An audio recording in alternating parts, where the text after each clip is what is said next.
Badlands, running to Badlands. Explain those Badlands. That's a hell of a name.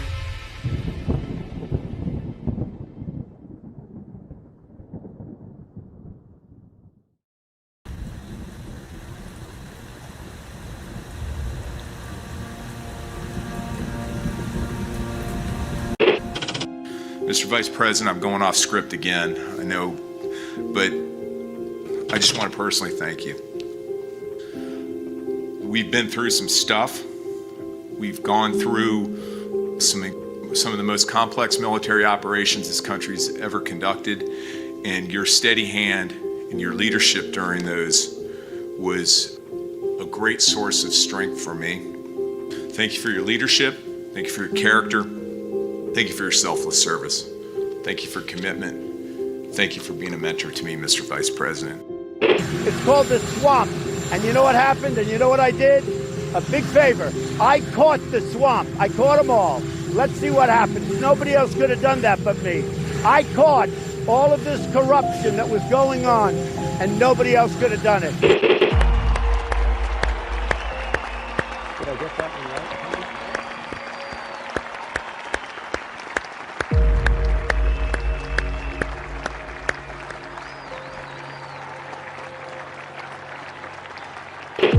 Every 4 years, we gather on these steps to carry out the orderly and peaceful transfer of power.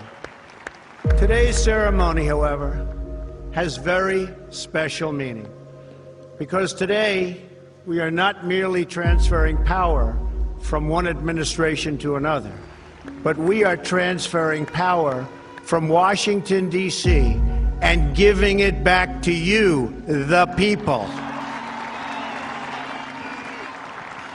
For too long, a small group in our nation's capital has reaped the rewards of government, while the people have borne the cost. Washington flourished, but the people did not share in its wealth. This American carnage stops right here and stops right now. The forgotten men and women of our country will be forgotten no longer. From this day forward, a new vision will govern our land. From this day forward, it's going to be only America first. This is a president of the United States who is a danger to the republic. America first. He knows he's an illegitimate president. The oath of office I take today is an oath of allegiance to all Americans. The great Trump recovery. America will never be a socialist country. I will fight for you with every breath in my body. Russia, Russian, pro-Russian, Russian, the Russians. Russia. And I will never, ever let you down. A dangerous virus is spreading rapidly in China, and U.S. officials are very worried that it could come here. This is really the worst attack we've ever had. This is worse than Pearl Harbor. This is worse than the World Trade Center. There's never been an attack like this. The time for empty talk is over. Now arrives the hour of action. What they're doing is using COVID to steal an election. Together, we will make America strong again. You know what it's about? Fraud, fake ballots.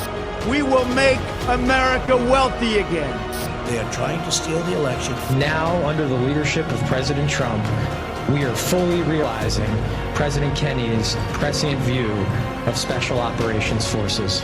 We will make America proud again. And watch, please, those mail-in ballots. We will make America safe again. And in millions and millions of ballots, their vote is under what they thought they needed. They're dumping more ballots in there, okay? And yes, together, we will make America great again.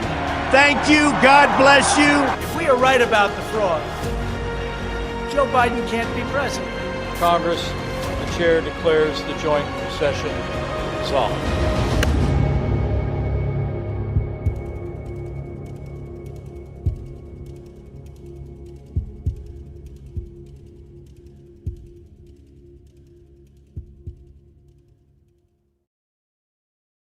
Last night, on the order of the President of the United States, and in support of a request from the Department of Justice, the United States military conducted an apprehension mission in Caracas, Venezuela, to bring to justice two indicted persons, Nicolás and Cecilia Maduro.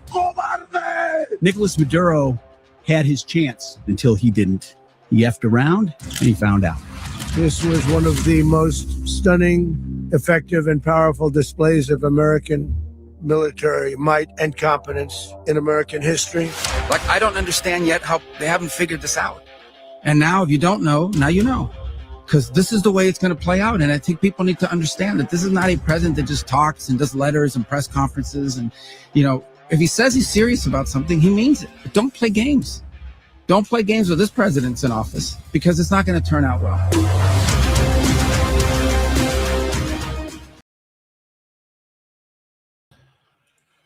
Well, good evening, everybody. And if you thought that was the trailer for the new Olympus Has Fallen sequel, you'd be mistaken. That is a video that came out of the White House. Welcome to the Devolution Power Hour, everybody, the Saturday edition. As always, I am joined by Chris Paul. Chris, how are you doing this VV Day, as I'm calling it? I am just having the happiest of happy New Year's, and I only became happier when I saw your mustache. Yeah, isn't that great? Yeah, it really is great. You're like a mustache guy. I'm not sure if I'm a mustache guy. Yeah, I'm doing it in solidarity with Maduro. I was actually thinking maybe I should pull off. I'll just grow the mustache out big and bushy, and maybe I can look like a Latin American dictator. Yeah, I feel like that's probably going to be a central topic of tonight's show. Yeah. The whole Venezuela situation. Woke up this morning and I was like, holy shit, he actually did it. He actually did it. We tried getting Gordon on the show, but he's actually in Turks and Caicos right now. He was like, his flight was delayed and they turned off all air traffic right after he landed because of the operations that were going on down there. Yeah, man. He could be on maybe Ghost is just a secret agent, man, and he's down there facilitating the go fast boats and planes that fly over mountains. And you know what? I didn't even look at those Maduro pictures that closely. Like, what if we saw Ghost in the background of some of those pictures? Just like... Man, I don't know if you have the one that Jordan made today of him. That's so funny. Oh, which one? But we have apparently sent fighter jets into Venezuela to extract two people who wanted to be extracted. Yeah, it's certainly interesting. People are, yeah.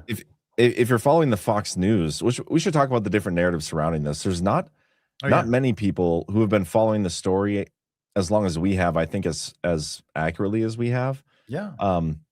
Certainly could be wrong. I personally feel like I have no idea what the hell is going on down there, but you have a pretty good grasp on things and you've been over the target. So yeah, I think we should dissect all that stuff. The superseding indictments we could get into. Man, what else? I mean, a whole bunch of clips from Trump's presser today. Yeah, there's a lot of interesting stuff from this. Yeah, we can go back to the crisis group report and think about that, because we're being told that a lot of this is about oil. And so it's important to remember that there are transnational energy corporations who've been trying to seize power in Venezuela or at least put a puppet in power so that they can have the resources from there. There's Tren de Aragua stuff. There's Cartel de los Soles stuff. There are in the indictment today. Honestly, the indictment is mostly about cartels in Latin America and some of these the trafficking routes, and then also through the Caribbean. So it seems like this is going to go to Colombia and eventually to Mexico and Cuba. And you know, each one of these steps is going to be a look back into our history, because all of the events that are happening now are like reruns of old stories. Yeah. So we'll get into all that. Yeah. The regime change thing. Like, if you'd have told me prior to Trump being inaugurated that, hey, this guy's going to go in and he's going to like regime change somebody else in like another country, I'd have been like, that's not the guy I voted for. Yeah. But here we are. And I don't think we lost a single American life, we're being told. That's what Trump said. Yeah. Yep. But yeah, certainly going to be interesting. We'll get into it. Let's get a quick word from our sponsors. And first up, I think we got Rise Attire. What is the Sovereign Alliance? The Sovereign Alliance are a collection of leaders and countries that are aligned not in the vision for their countries, but against a vision that has been thrust upon them.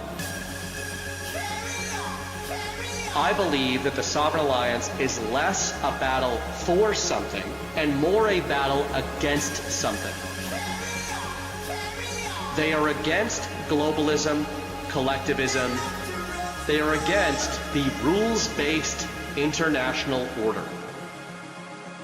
Sovereign Alliance, the latest addition to Badlands Rise merch, available now at badlandsmedia.tv/rise. Chris, have you ever seen the Jack Ryan series on, I think it's Amazon? I stopped watching the season where the Venezuela thing came in, but I saw the first. I think that was the second season. I saw the first. I saw the seasons before that, and then like 2 episodes of that year, and I was like, "This is kind of getting a little ridiculous." Yeah, it is a little ridiculous. There's a clip though. I think it would be worth playing. Okay, I love this. Yeah, this is a great clip. It's about 2.5 minutes long, but I think it's worth it. This is certainly one perspective of the Venezuelan situation, and it's pretty on the nose, even down to what's her name, Arena Machado. Yeah, Hakuna Matata. Hakuna Matata. Yeah. It even has her in here. So check this out. What would you assume is the most major threat on the world stage? Anybody, just call it out. You don't have to raise your hand. Definitely Russia. Definitely Russia. That's confident. I like it. Who says Russia? Anybody agree with her? Hands? Okay. Great. Who else? China. Stop yelling at me, but China is a good answer. Anybody? Who else? China? North Korea. North Korea. Any North Korea takers? And Venezuela? Anybody? Nope. Oh, yeah. One guy in the back. A little worried about Venezuela. Everybody's cool with Venezuela? No threat? Okay. Let me ask you this. Which one of these places can claim to have the largest oil deposit on the planet? More than Saudi? More than Iran? Wow. Okay. What about things like gold? More than all the mines in Africa combined? The fact is that Venezuela is arguably the single greatest resource of oil and minerals on the planet. So, why is this country in the midst of one of the greatest humanitarian crises in modern history? Let's meet President Nicolás Reyes. After rising to power on a wave of nationalist pride, in a mere 6 years, this guy has crippled the national economy by half. He has raised the poverty rate by almost 400%. Luckily for the rest of us, he's up for re-election. So, who's running against him? This is Gloria Bonalde. Now, Gloria is a history professor turned activist. She's running against him on a social justice platform and on the strength of, in my humble opinion, just not being an asshole. Analyst predictions, as of today, have the chances of Venezuela's total economic collapse at 87%. On the news, they'll call it a crisis. But on the world stage, they'll call it a failed state. If you've never heard that term, other examples of a failed state in recent history are Yemen, Iraq, and Syria. And if that's not bad enough news for you, well, Venezuela is also the only one of these places within 30-minute range from the U.S. of next-gen nuclear missiles. You will not hear about any of this on the news because the biggest players on the world stage do not want you to. To them, unstable governments are nothing more than the greatest of opportunities. So, Russia, China, can never be the most major threat until countries like Venezuela leave the door open to our very own backyard. Trump slammed that door shut today, we're told. It's ridiculous, though. I mean, this is Amazon Prime like 4 or 5 years ago. Yeah. Like, I would consider it to be regime psyops, right? And for sure, this is the story they were telling then, and it's kind of the story that we've been told about what just went down in Venezuela right now. And I feel like we've been offering a different perspective of that, and you'd probably be the best guy to kind of summarize your thoughts on this situation leading up to now, including the like us deposing them essentially, and how you saw this coming, but in a way it was like not under the same. It's not the same story as the media is telling us. Obviously, that's never the case. So, a different interpretation. Yeah. Yeah. So, the first thing to say, and you kind of said it before we did the little ad break there, is that we don't know what's going on. All right. And the people telling us exactly what's going on are not telling us the truth about what's going on.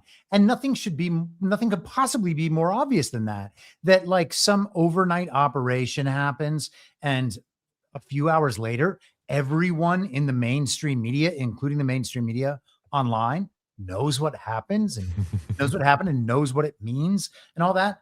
That's crazy. Like when a military event happens that aligns with the Fox News crowd, and like there's this weird kind of Fox News / Q hybrid where like the people who are supposed to be like the most awake about what's going on behind the scenes are tracking the exact same narrative at the exact same time as Fox News for a decade. That stuff doesn't make sense to me. We can't possibly assume that we are being told the truth about any of this, and yet we still form all these narratives within the first hours after the event. Is this going to look the same in 3 days? It doesn't even look the same 12 hours later with Maduro on his fifth costume change. we can go back and kind of head back a few years and start from there in a second, but I don't want to like go on a long diatribe or anything. No, I mean, I kind of wish you would, because I think you're absolutely right. Like the Fox News interpretation of this, and everybody being like, yes, this is the story. It's like, and not just that, this is the story. And the good thing about it is it's going to wake up so many normies. It's such a stupid take, because like they're not waking up to anything. They're just digesting anything the mainstream media tells them. And if there is something else going on, pursuing that and trying to figure out what that actually is important, because that might be the truth, especially if we know what we're seeing here is lies. And this Maduro thing, it was almost predictable because of the Assad thing. And I'm going to butcher his name. Bashar al-Assad. Yeah. Al-Assad. Yes. So he did the same thing. And it was actually, no, I should almost play that clip too. You basically called this template going to be implemented back in October 18th, I think. Yeah. I'm going to play that clip, Chris. I think it'd be worthwhile. Yeah, play like don't play the whole thing that I did today, but you'll hear where we can stop. I mean, I did post it to my okay. Well, to my Twitter. I mean, I just don't. We can speed it up, and I don't think we have to do the whole thing. I mean, it's not like the point is, hey, here's someone saying it. Yeah. Well, what happened at the time? Was this the election that took place? This? No. Yeah. Back in October. I don't know why. No, there was no election. I don't know why. It came up because of some comments that Trump made in a press conference, and he made some comments about Venezuela, and I don't know. Maybe it was the announcement. The phone call that they had. Could have been that. I don't know. And then I think a week or so later was the Nobel Prize, and we've just kind of followed it, every couple of weeks for the last few months. Well, I've been on this Venezuela stuff for a few years now, because I think it's really, really interesting, and it hits the macro picture exactly. The model is replicated over and over again throughout the world. We see these regime takedown operations. We see different people come in. We see them go anti-regime, anti-IMF. Then the move is that globalists attempt to take them out, a la Gaddafi or Saddam or Assad. And you can just go down the list of the CIA overthrows of nations over decade after decade after decade, many of them in Central America. And we're in the shift away from that model and back into the more sovereign nationalist model. And so all of those regime overthrows in these various countries, well, that stuff has to be reversed, you would think, right? We're not going to leave these countries as proxies. And that's kind of what the macro pattern is. Russia is removing the global proxy in Ukraine. We're going to see China remove it in Taiwan. And the same people who are groveling to every expert that they worship and love to repeat, they're going to be saying the same things about Taiwan, and it won't be true there, just like it's not true in Ukraine. It's not true in South Korea. It's not true in Venezuela. You can just go down the list. It's just not true. Okay, there's not one of them that's going to be like, oh yeah, this is exactly how the media told us it was. And it's because it's the Chinese dictator, communist dictator, who also is China. But That's what the Russians were. The Russians were always the communist dictator. And then all of a sudden it's like, okay, well, I guess Putin's not really a communist. And I guess, he's not really attacking that land. And that's not really an American ally. And just piece by piece, the story about these international relations falls apart because we have been indoctrinated to view geopolitics in a paradigm that doesn't make any sense and doesn't have anything to do with how the world operates. And so, we have to correct the paradigm, which means we have to correct all the mistakes made as a result of viewing the world through that paradigm. And so I think we're in that process, and stories like this walk us through that process. When you say that, so is this correcting a previous wrong in your opinion, or is this walking us through a story of what we've done in the past? I mean, it could be both. And again, I'm not pretending to know the exact status of Nicolás Maduro. Just in your opinion, I meant. What it seems like to me, and I think that Ghost would align with this, and we've talked about this from various angles for a pretty long time now, but Ghost would call it a Hunter Biden's laptop of Venezuela that Maduro has handed over. And Maduro's gone after the drug traffickers. He blamed the DEA and the FBI under Joe Biden for bringing Tren de Aragua to the United States of America.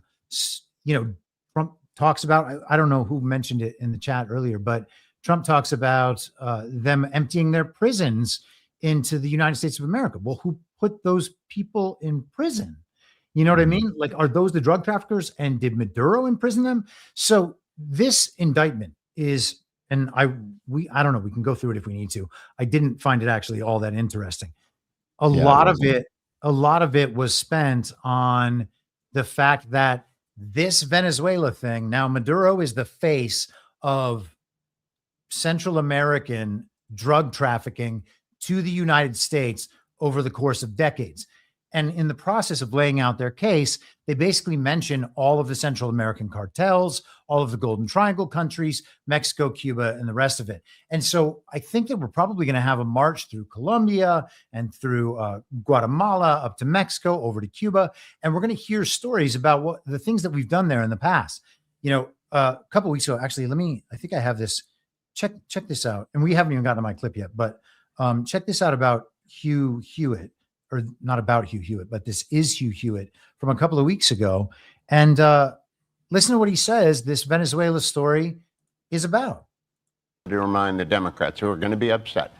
1989, George H.W. Bush sends 27,000 troops to Panama in Operation Just Cause. 23 Americans are killed in action. Hundreds are wounded.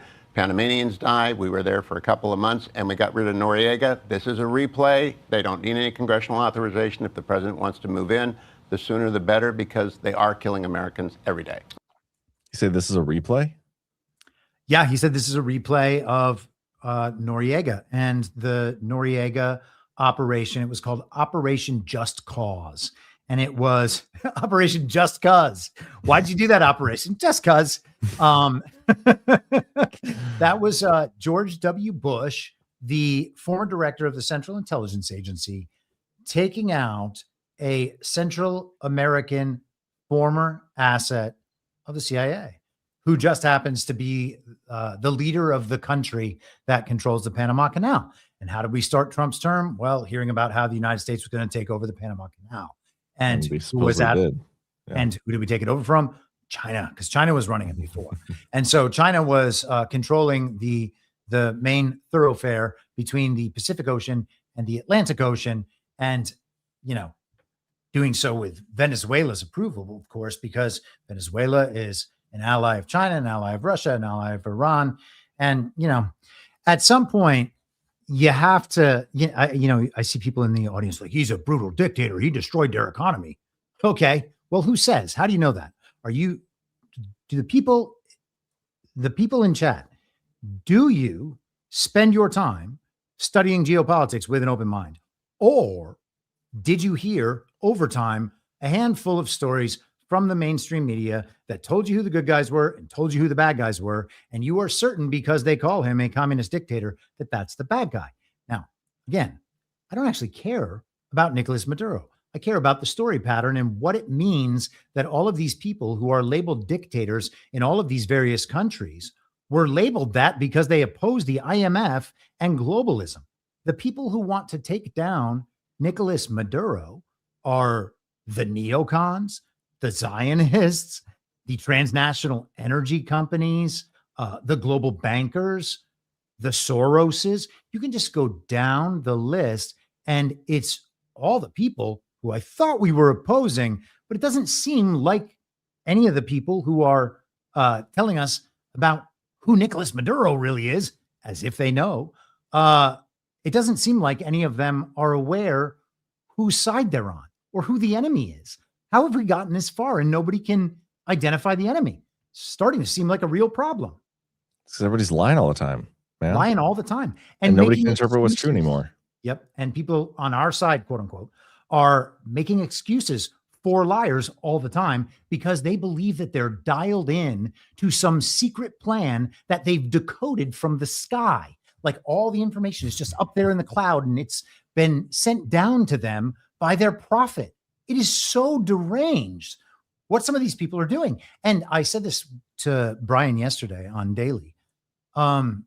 Assuming the best interpretation of the Q-op, and it's an op, everybody knows it's an op, right? It's a good psyop, it's a bad psyop, it's just a psyop, and it only matters how we react. Assuming the best about it, do you think the people behind it want all of the people who are understanding what it is to just repeat everything they say? Isn't the point that people start thinking for themselves and understanding for themselves and not just saying this is good because that guy said it was good? What are we doing? I don't know, man, but I thought this meme was great. I'm going to steal the president of Venezuela. Sorry. There were a lot of good memes today. Oh my gosh, they're insane. The AI images from Maduro, which we'll go through those here in a bit. There's a few. I mean, there's so many ways I want to go with this. That memo that you had sent over, the National Intelligence Community memo having to do with Tren de Aragua and Venezuela. That is notable because you said the indictments were boring, and they were. And I did have time to read both the current one from 2025 and the one that came out back in 2020. And this was the superseding indictment off that one, right? Well, they're both superseding indictments off of previous indictments. Okay, I didn't see that about the Barr one. It's like how every 4 years we put out a national security strategy. As a country, we also put out a superseding indictment about why we need to arrest the president of Venezuela. So this is 2020. This is Bill Barr's. Okay, if you go through this, it has completely different, other than Maduro and I think Maduro's wife, completely different co-conspirators as the one from this year. Maybe Rendon's the same. Yeah, Rendon's the same, but that might be it. And then the one in 2020 does not mention Tren de Aragua whatsoever, but that is intermixed throughout the new one quite extensively. Okay, but then if you go to the national security memo, and I do apologize, we're probably going to be jumping around quite a bit tonight as we think of stuff. This national security memo is from April 7th of 2025. So this year, talking about Venezuela and examining their ties to Tren de Aragua. And there's some really interesting stuff. I'm just going to read the stuff that you had highlighted in here, and the one you sent over right here. In recent years, Tren de Aragua leadership has faced setbacks, including losing their centralized location in Tocoron prison and having several senior TDA leaders arrested in Colombia by the Colombian National Police. In 2023, the Venezuelan regime cleared TDA from Tocoron prison. And I'm assuming that is this prison in Venezuela? Do we know? Tocoron? Yeah. Yeah, I believe so. Yeah. Let me just look that up real quick. I haven't gone through this in a while. Yeah. Although the group's leaders were able to, so keep in mind, they were in prison. Tren de Aragua, as you mentioned earlier, were in prison in Venezuela. They were cleared from that prison, although the group's leaders were able to escape in the operation, possibly assisted by low-level Venezuelan military and political leaders, judging from DHS reporting. The regime may have expelled TDA from the prison to undercut regional press, alleging TDA ties to disputed Venezuelan President Nicolás Maduro, or to disrupt further destabilizing activities by gang members inside Venezuela. Skip it down to here. The small size of TDA cells, its focus on low-scale criminal activities, and its decentralized structure make it highly unlikely that TDA coordinates large volumes of human trafficking or migrant smuggling. And down here. This is from the Trump administration under Tulsi Gabbard. Yep. April of this year. While Venezuela's permissive environment enables TDA to operate, the Maduro regime probably does not have a policy of cooperating with TDA and is not directing TDA movement to and operations in the United States. The IC bases this judgment on Venezuelan law enforcement actions demonstrating the regime treats TDA as a threat. An uneasy mix of cooperation and confrontation rather than top-down directives characterizing the regime's ties to other armed groups and the decentralized makeup of TDA that would make such relationship logistically challenging. And some Venezuelan government officials, what they see. Two more things down here, and then we'll talk about it. The IC has not observed the regime directing TDA, including to push migrants to the United States, which probably would require extensive redacted coordination and funding between regime entities and TDA leaders that we would collect. And then some regime officials are probably willing to capitalize on migration flows for personal, financial, or other benefits, even though the Maduro regime probably is not systemically directing Venezuelan outflows, such as to sow chaos in receiving countries. This, again, Tulsi Gabbard's DNI, her office, they put this out basically saying that Maduro is not directly connected based on the information they have to Tren de Aragua. Yeah, and go yet, down yet it's in one the more indictment. page. Yeah, go down one more page. There's two. Oh, yeah, these two. Yep. These are really good. U.S. law enforcement reports claim members of the regime, including Cabello and former Venezuelan Minister of Penitentiaries, Iris Varela, have cooperated with TDA by providing financial and material support, but we cannot verify the source's access. Even so, these reports do not claim that these figures direct the group. Some reports come from people detained for involvement in criminal activity in the United States, which wasn't Byrne and that crew talking about the guy writing the letters? Yes. Yeah, that's Hugo Carvajal, I believe. Yeah, which I'm assuming that's who they're talking about here. He was also mentioned. He was in the Barr indictment, and the idea was that he had flipped on Maduro. Yeah. Which could motivate them to make false allegations about their ties to the Venezuelan regime in an effort to deflect responsibility for their crimes and to lessen any punishment by providing exculpatory or otherwise valuable information to U.S. prosecutors. But it seems like a gap between the DOJ and what's in their indictment mentioning Tren de Aragua. And, one of the reasons Maduro was captured overnight. It's just crazy to think like we captured another country's president because they broke our laws. Yeah, imagine that like China decided to indict Donald Trump in Chinese court and then just invade the United States of America, capture Donald Trump, then take him to Beijing, let him walk down the hall in different clothes than he was wearing on the plane and say Happy New Year. Did you see that, by the way? I did not. Oh, gosh, man. But I'll find it. Oh, I got you. Okay. I think I have it right here. Yeah, here we go.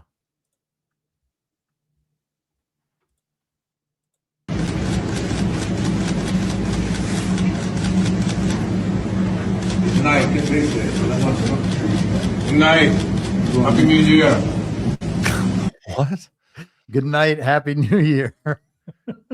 Such a gentleman. Yeah. His outfit, his Nike tracksuit and sunglasses on the plane, that looks like a rap album cover.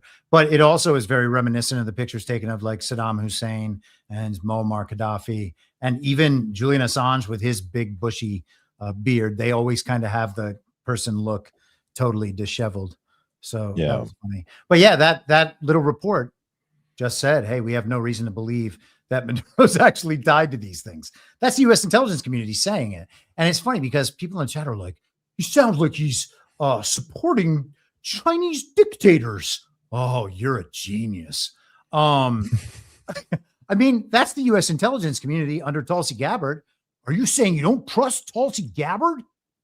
You're going to get kicked out of Internet Club.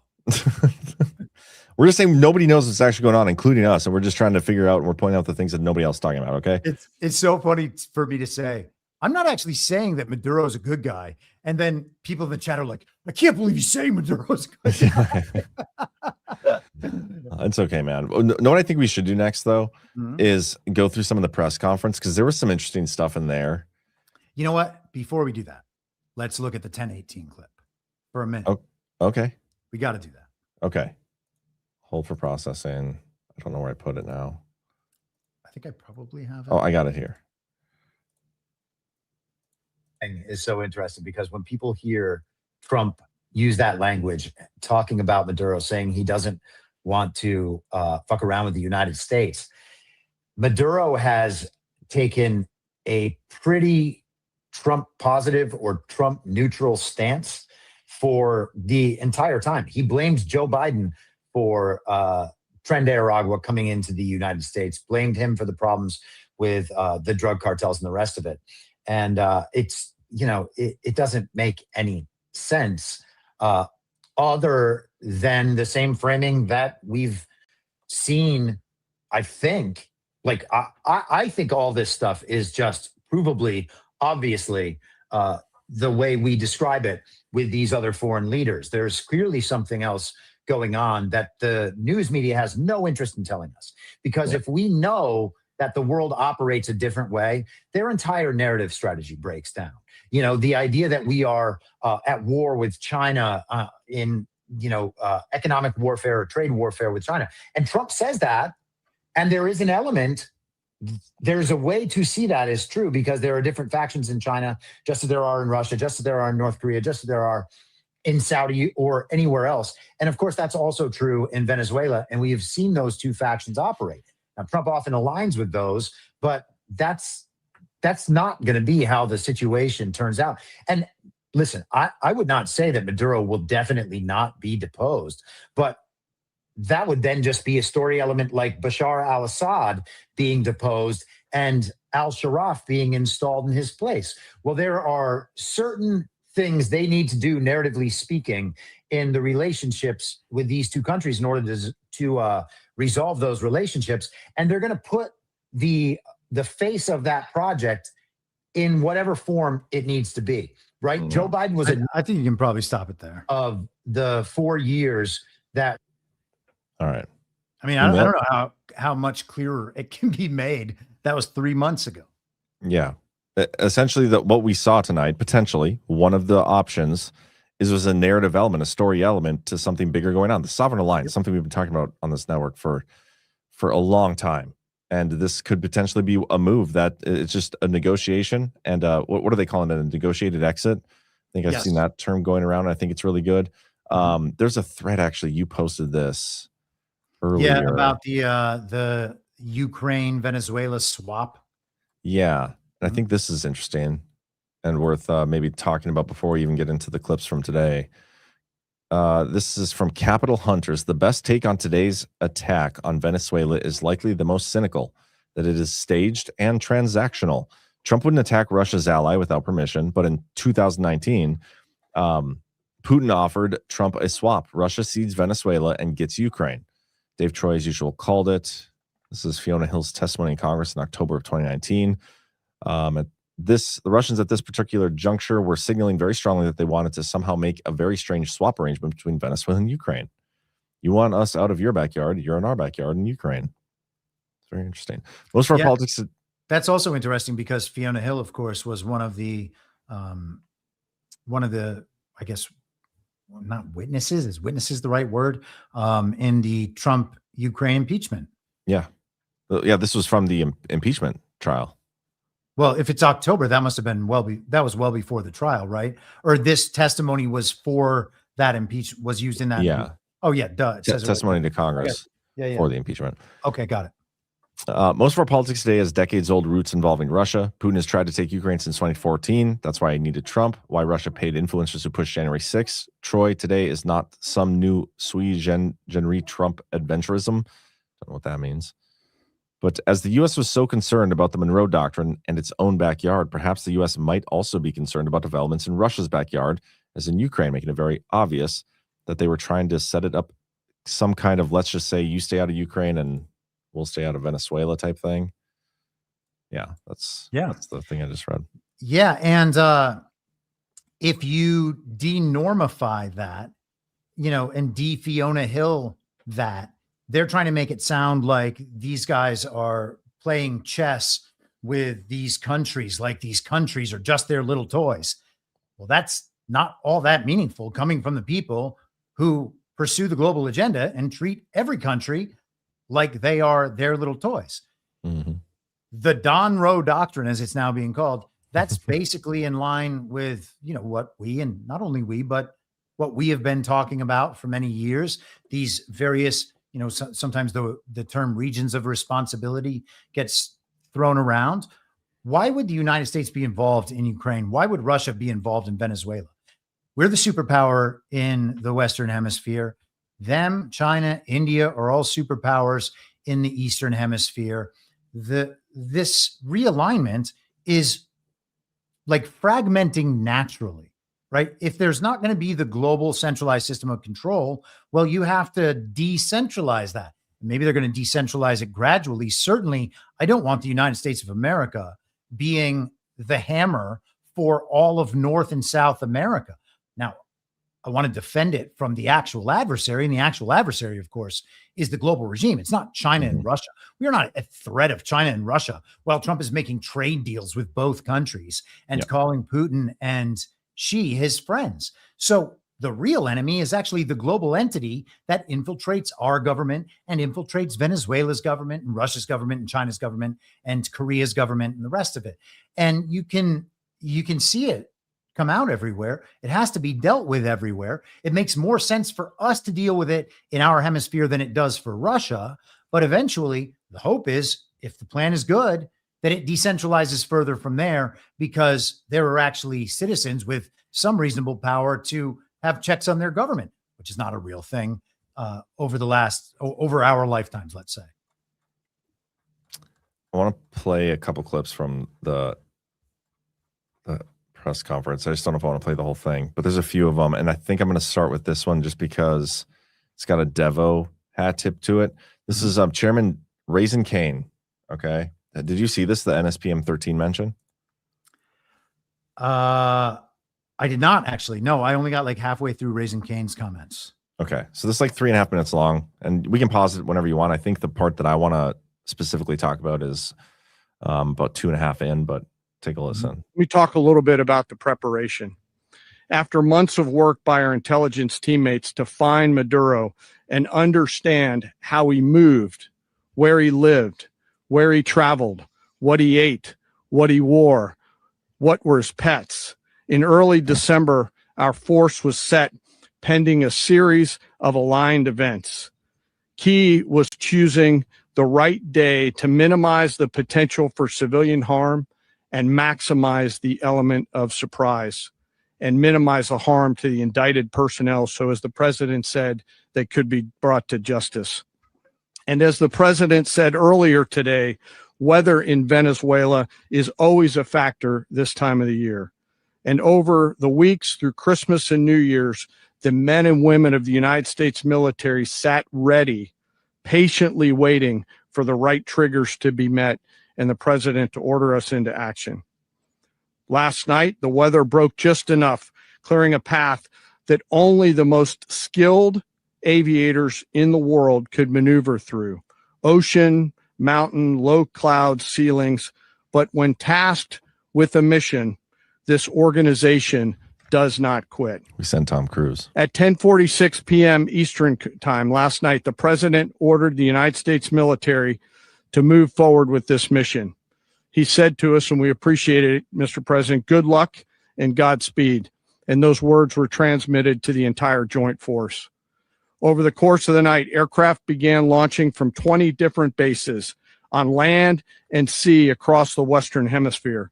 In total, more than 150 aircraft, bombers, fighters, intelligence, reconnaissance, surveillance, rotary wing were in the air last night. Thousands and thousands of hours of experience were airborne. Our youngest crew member was 20, and our oldest crew member was 49, and there's simply no match for American military might.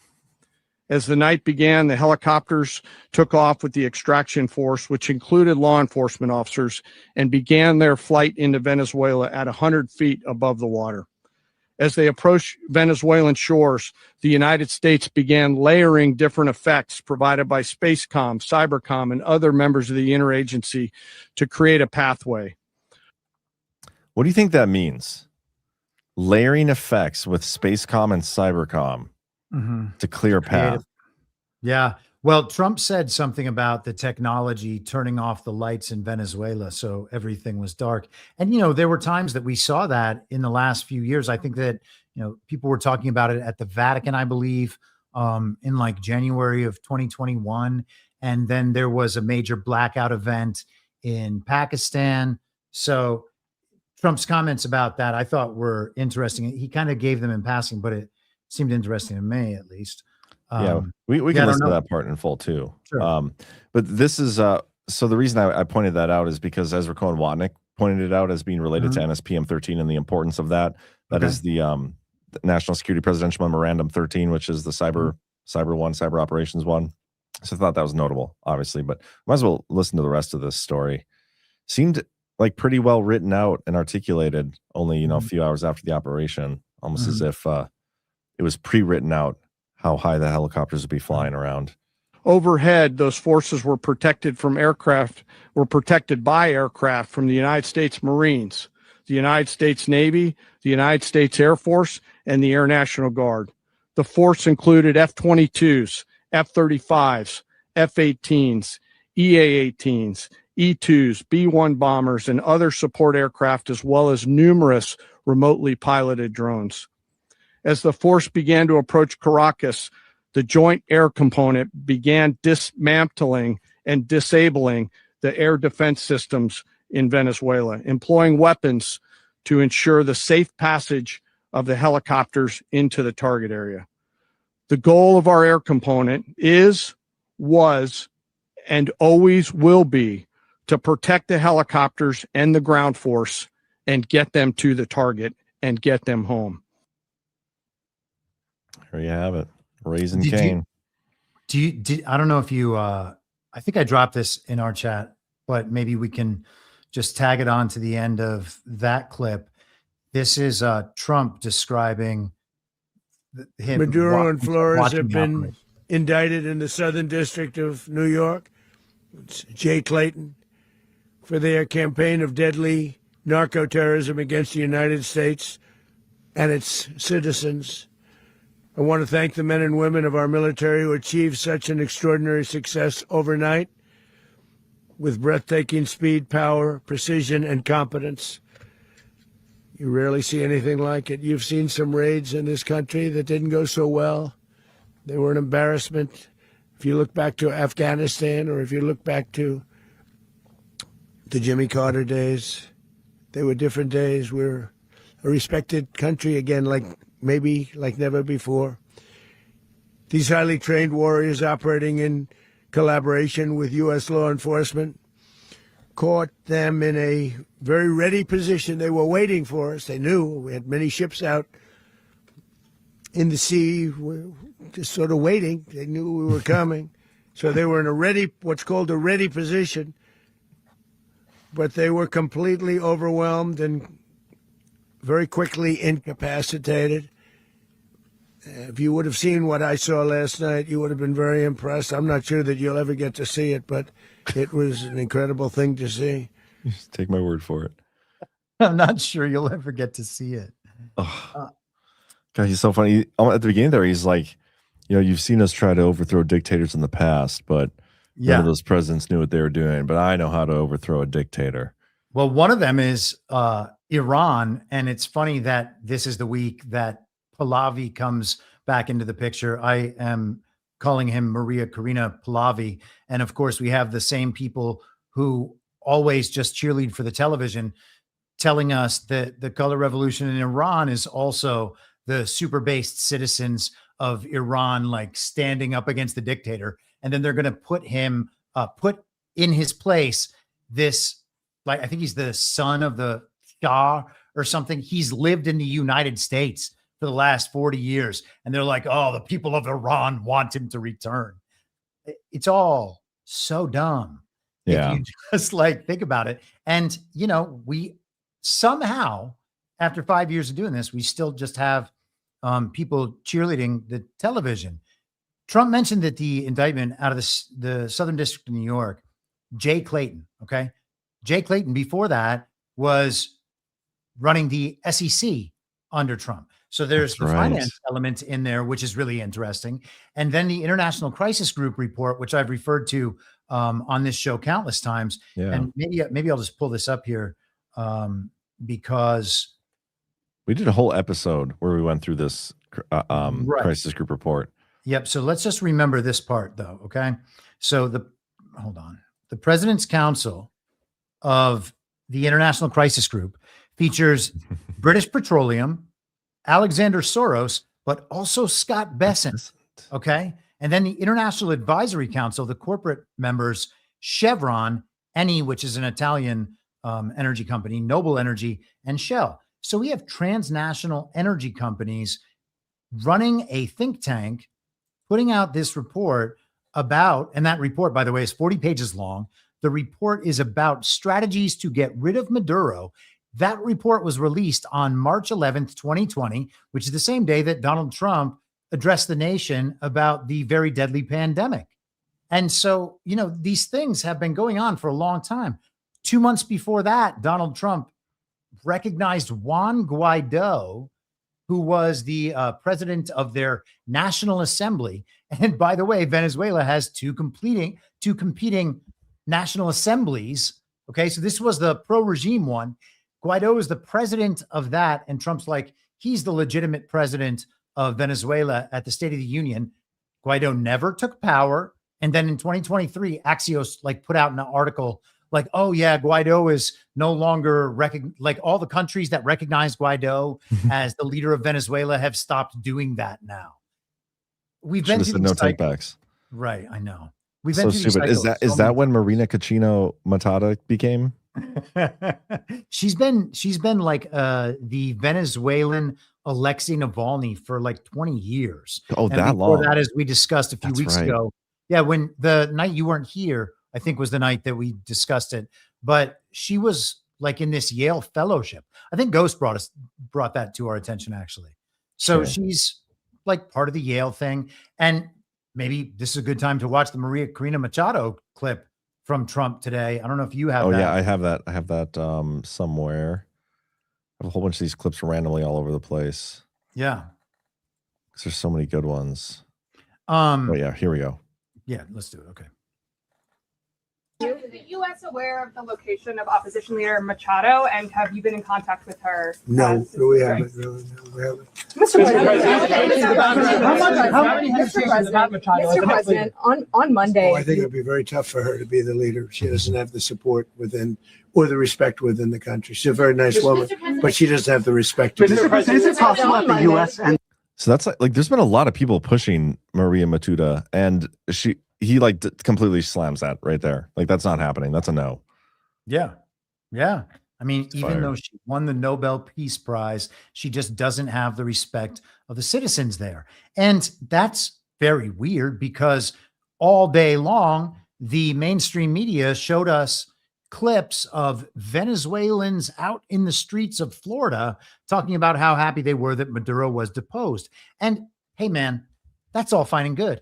I am sure that there are plenty of Venezuelans who did not like Maduro, just like there are plenty of Americans who did not like and do not like Donald Trump. And I think it's important to remember that it's not that hard to show scenes like that. Here's one from 2020. Absolutely, Saddam. There is a feeling of elation behind me in the pro-Biden camp that you can see here. They've come back to the Pennsylvania Convention Center where they have been coming ever since the day after the election. They have been calling for every vote to be counted. They've been out in numbers, and you can see they've come back here to celebrate. There's a real feeling of relief. We spoke to a whole bunch of people. One person told us that it feels like having a baby. Been so worried for days now, and finally the result that they were coming from has come. A weight has been lifted. Another woman told us, I feel safe again. I feel like I got my freedom back. I don't have to wake up in the morning afraid of what shenanigans are awaiting us in the day. You can hear behind me the crowd chanting USA, America, no more years, which is a reference to what. But no, what's interesting about Machudo? They just had that story like 3 weeks ago where they had to like daringly sneak her out of the country through multiple ports and on a rowboat all the way across the ocean for her to collect her Nobel Peace Prize. So she's not even in country right now because they never told the story of her being smuggled back in to like take over power as the people's president. Yeah. Well, So I what guess she great doesn't. timing. She's not going to get that opportunity anyway, I guess. Yeah. So that's very sad. Hold on. There's one. I clipped this out of that longer clip. I think that this is really funny. Okay. Behind me, people celebrating. Champagne has been popped. Smiles on everyone's faces. I don't know if you remember. Do you remember that from November 7th, 2020? I mean, maybe it wasn't a No, thing I in don't. North Dakota, but I was in Los Angeles at the time and it was a big thing. Like all the liberals that had been freaking out about politics on the screen for 4 years were out in the streets drinking cheap champagne and blowing those little noise makers and just letting everybody know how happy they were that Joe Biden won. Well, why did they do that? Because the screen encouraged them to do it. Why did the screen encourage them to do that? Well, because then they could broadcast the real event where these people show up to celebrate, and they could tell the world, look, Americans are finally supporting Donald Trump being removed from power. And it's like all the people who get suckered by this stuff are just like missing the boat. Like you guys are the Biden supporters in the masks, and they don't even realize they're getting played because the people who are communicating this story to them on quote unquote our side are saying like, yes, go cheer this. You guys are getting hoodwinked. This is the same. It's fabricating consensus. 100%. This is like the color revolution playbook being run on truthers, and they are oblivious to it. Yeah, man. I agree with you. I want to play some more clips from today. You talked about who's going to run the country, who's going to rebuild it, who's in power now.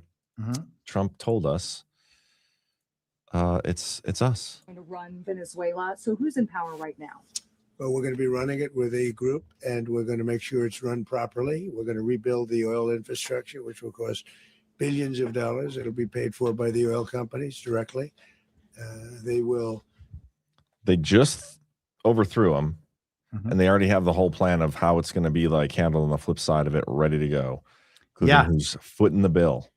And it'll be really interesting to see if the oil companies that do move in to operate out of Venezuela, first of all, that's going to do things to global oil prices in odd ways. And the timing is especially weird because those markets don't open again till Monday. But when we find out who the oil companies are, you got to wonder if they're the same ones listed on that international crisis group report.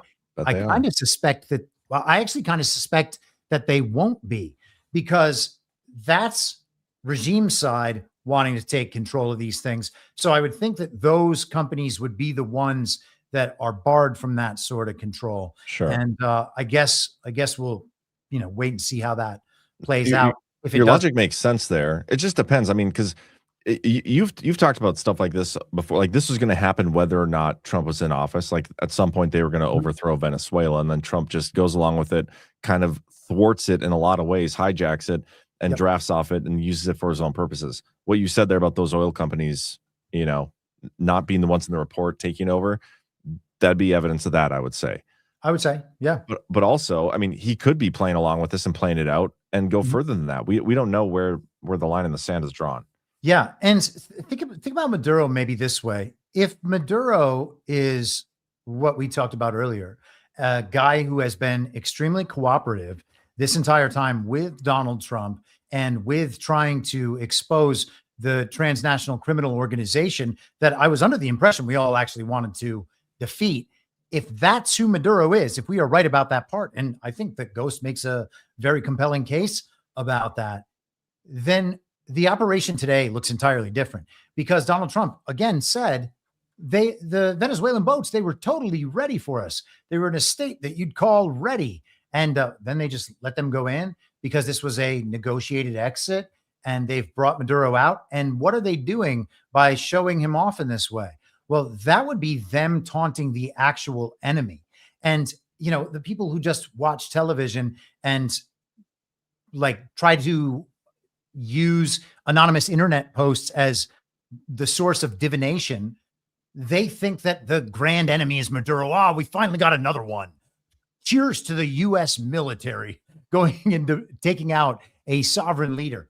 Well, maybe it's not that. Maybe Donald Trump and the people who are putting on this show for you guys know who the real enemy is, even though you don't, you know? And in that case, he's taunting them. And I would make the case that he's taunting them all the time. Yeah. When people like Marco Rubio come out and he says, how many times do you need to be shown that Donald Trump is not to be messed with?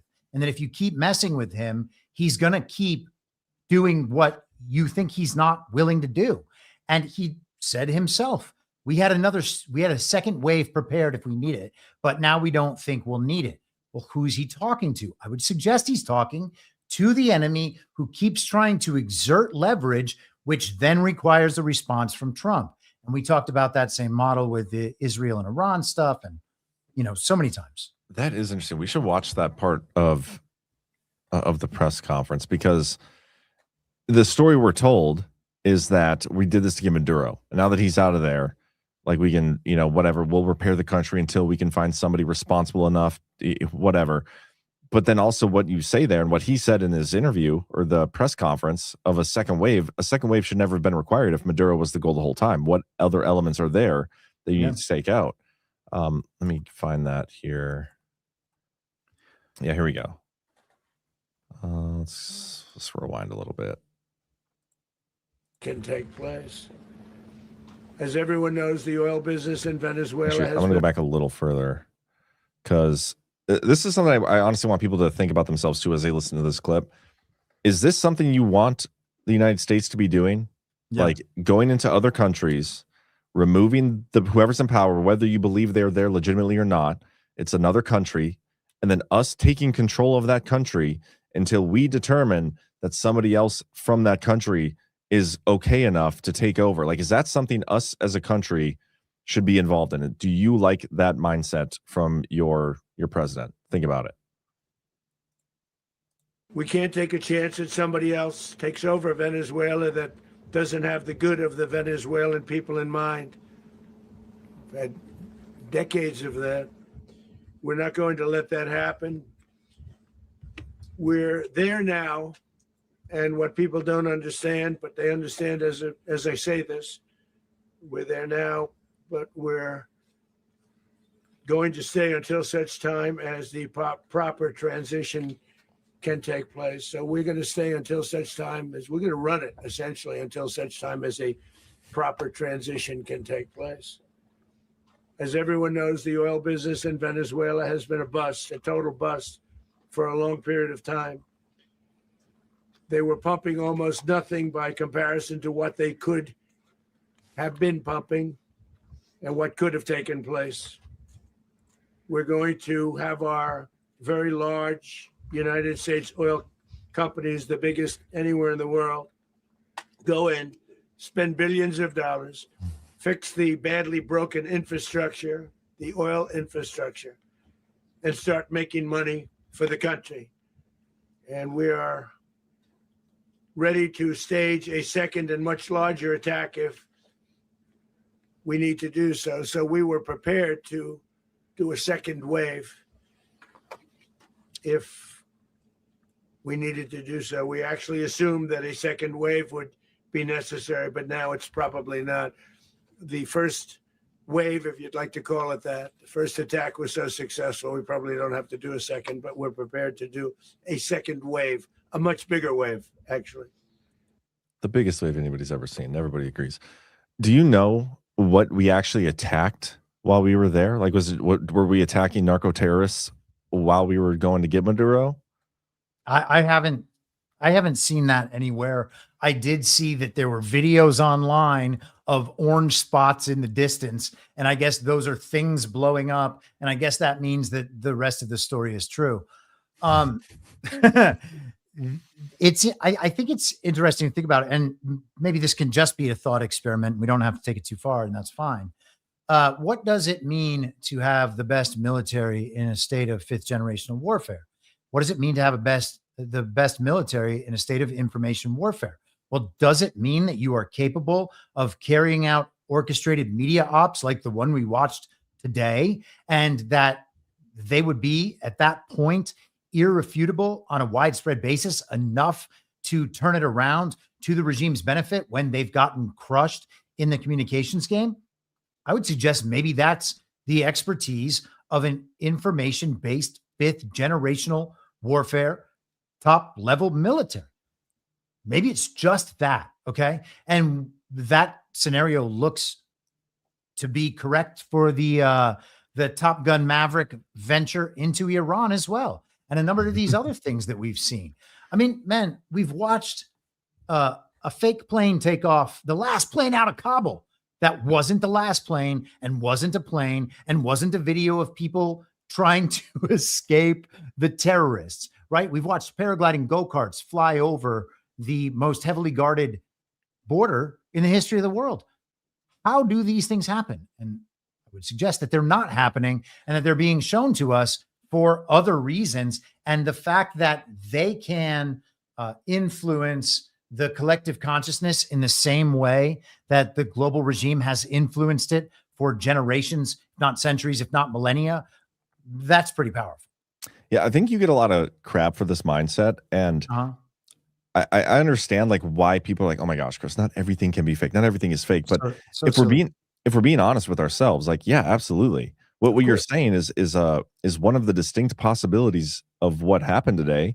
Like either it was all real as it's being told, which we know for sure isn't true.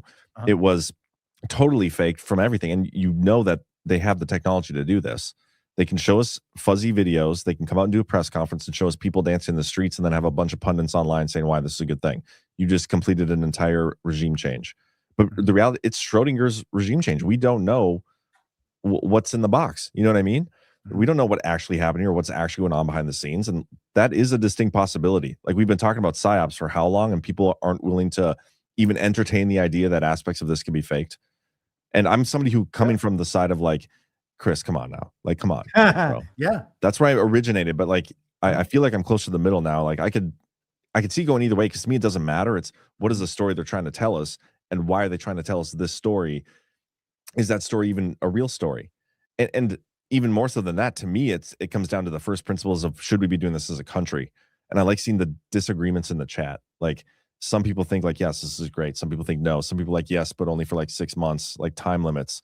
Everybody has a different opinion on whether or not the United States should be involved in regime changes. I think it's good, and highly frictional.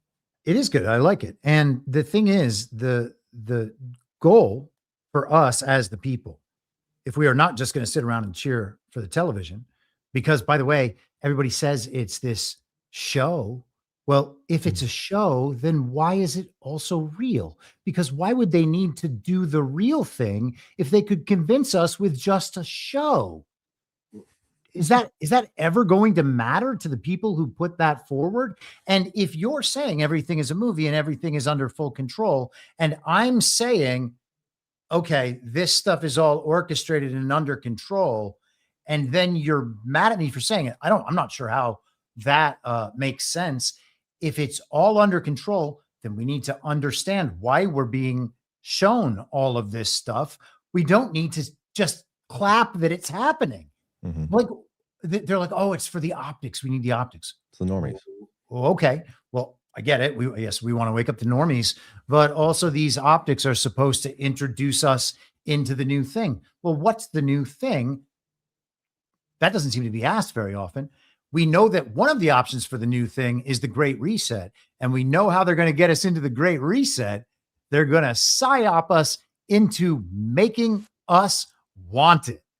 Right. And that's literally what the truth community is doing. They are getting dog walked into the Great Reset because they are unwilling to think for themselves consumed with the idea that our role is to be telling our friends and neighbors who are being lied to that they're being lied to for good reasons by the good guys, which makes us the bad guys.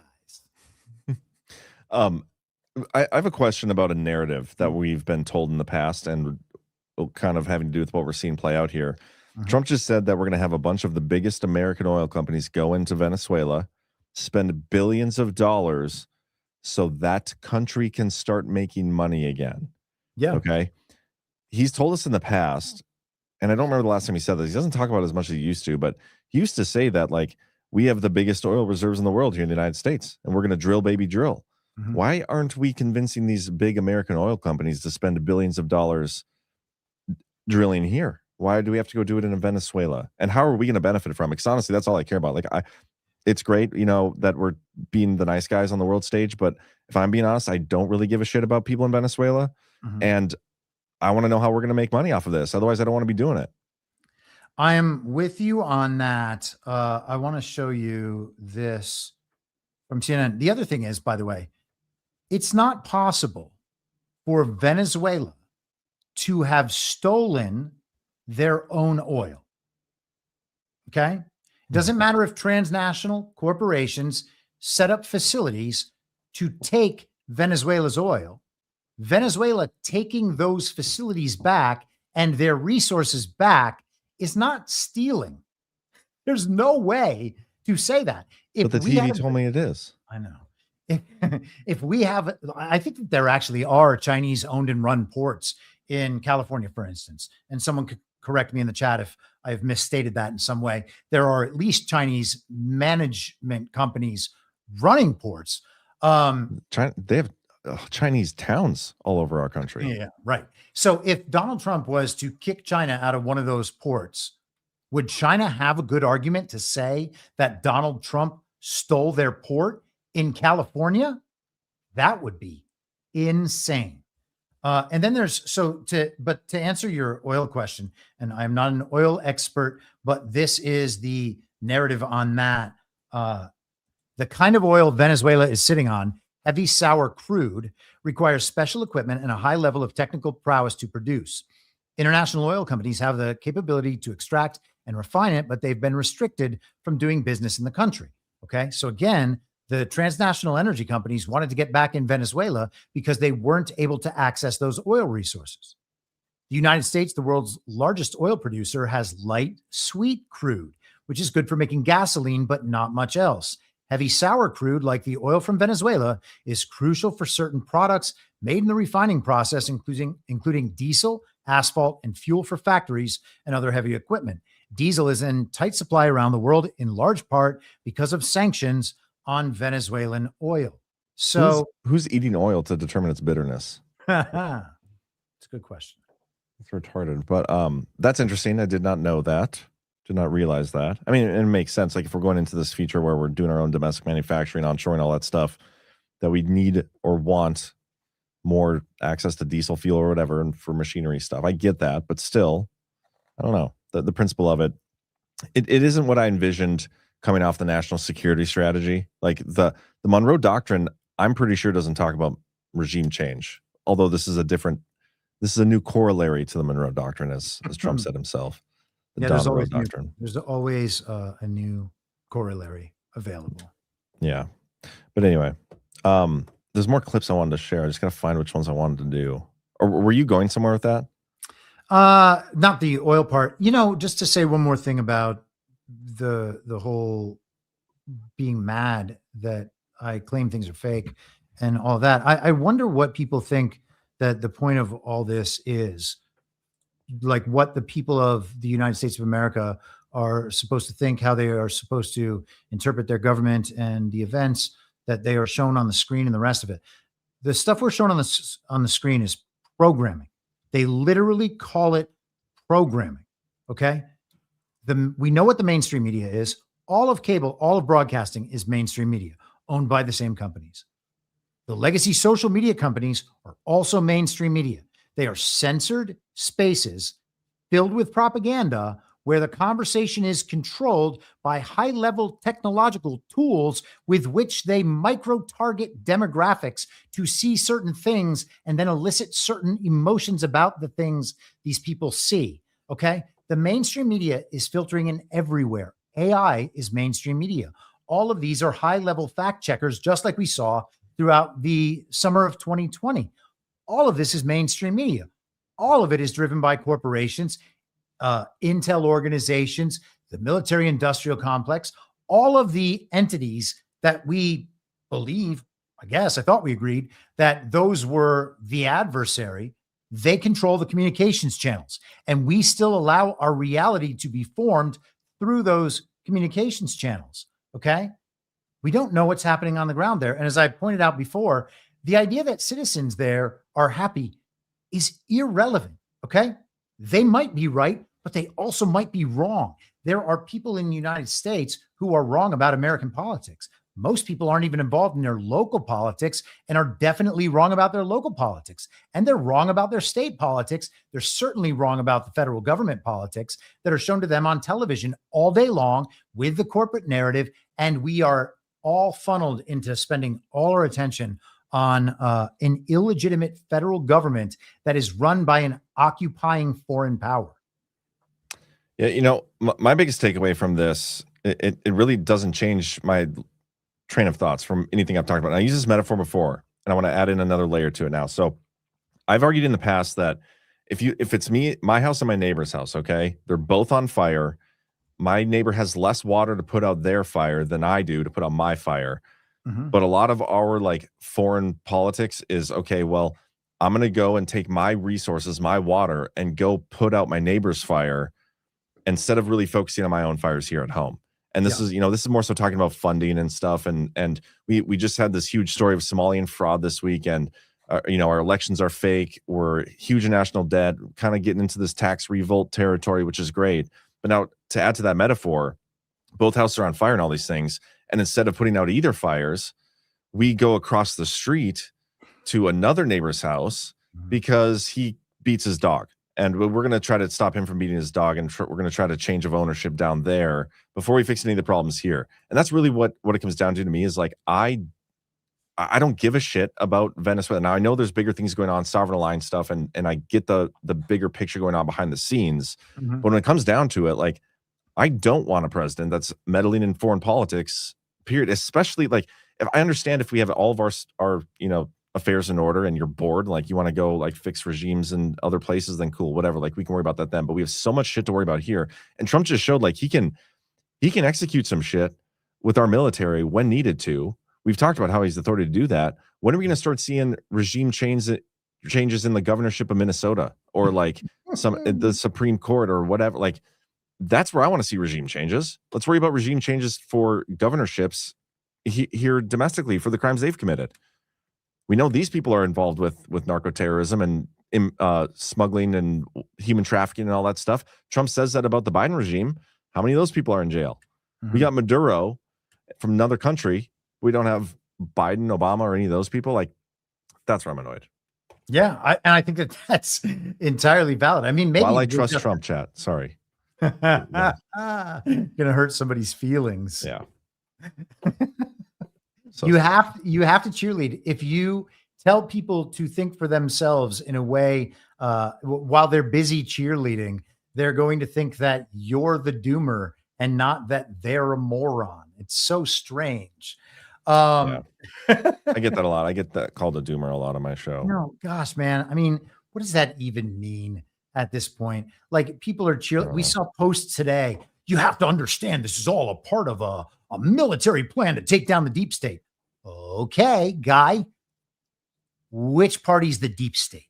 Can you tell me? Because if Maduro handed over all the evidence on the transnational trafficking operation run via cartels and is going to turn states' evidence and did a negotiated leave so that he can do that, and he's the one taking down the deep state, well, then who was the military operation to take down the deep state directed against? Well, the loudest enemies of Maduro are Zionists and neocons in Florida.